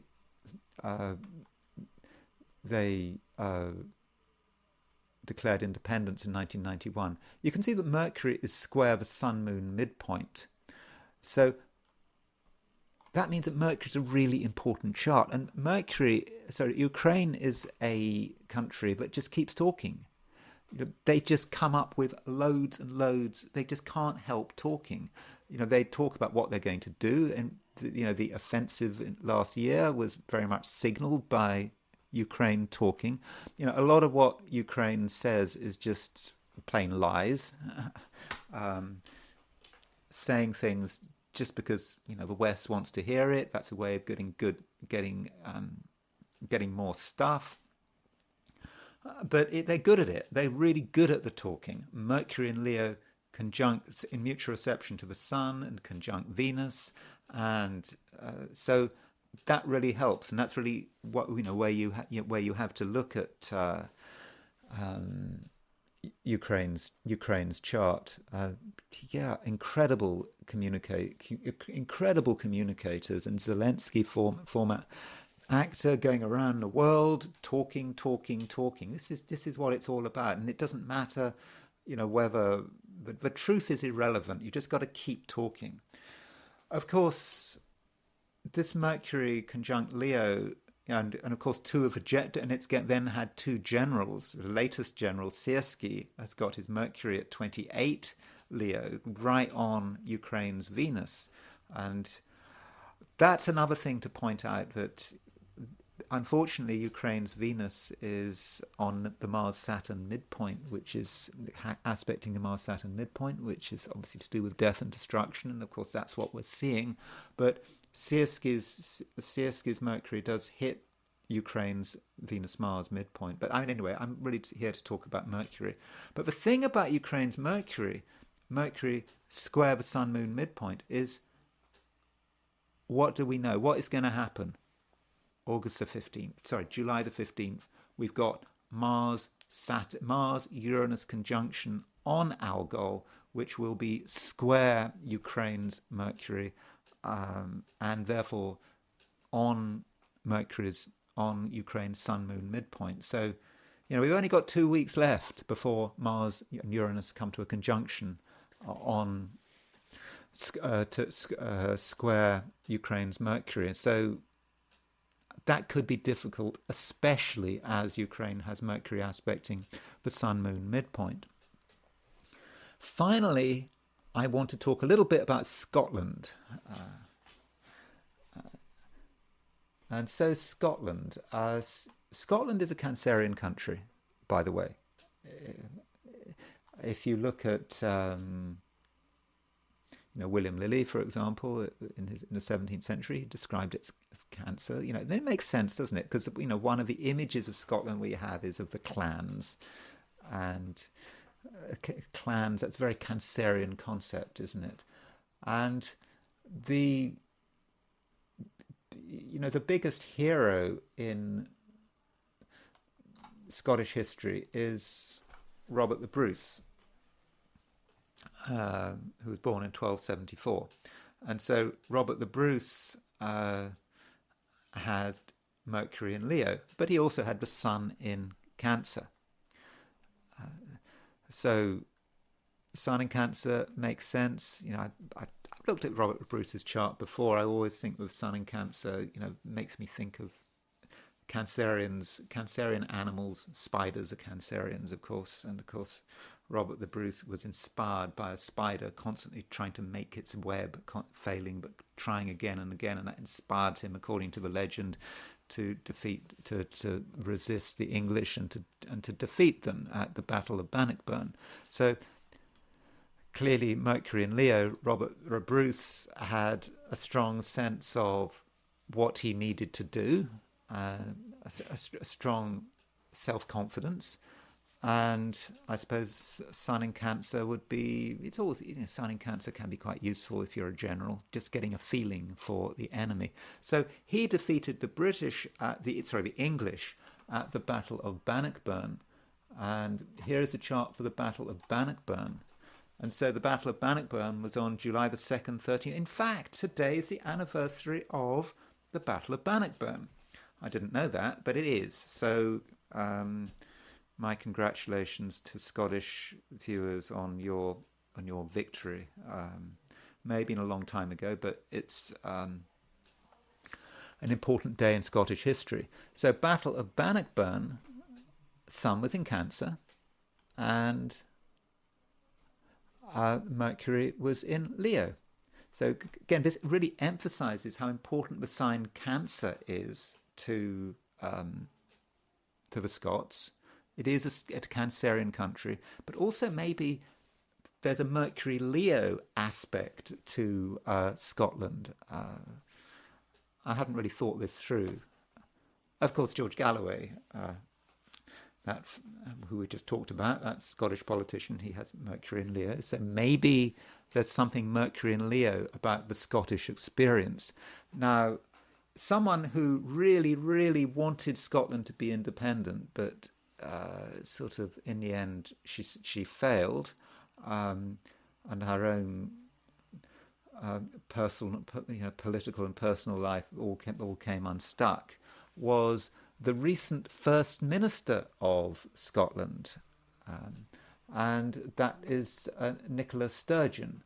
So looking at Nicola Sturgeon's chart, she has the Sun in Cancer, and she also has Mercury in Leo. So in a way, that's kind of a bit of a tragedy, because her chart was so well configured, perhaps, to give Scotland independence with Sun in Cancer, Mercury in Leo. I mean, I never understood how she was able to stay in power for so long, but maybe it's to do with the Sun in Cancer, Mercury in Leo. She really, at some level, chimed with Scotland. I don't know if you're from Scotland, maybe, I don't know, maybe you disagree with that, but she seemed to stay in power for a long time. And it would have seemed that if anyone was going to give Scotland independence, it would be her.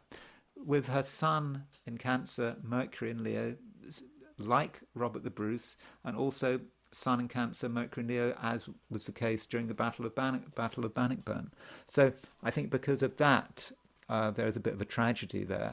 But still, it gives us real evidence, further evidence that Scotland is a Cancerian country, and somehow it has Mercury in Leo. I don't know quite at what level and how that works. Okay, those are my thoughts about Mercury in Leo. I hope you found that of some interest. If you enjoyed this video, I'd be very grateful if you were to like it. If you're not subscribed and you enjoyed it, I'd be super grateful if you were to subscribe. And if you want to buy me a coffee, there is a link in the description. So thank you very much for listening, and I will talk to you again tomorrow.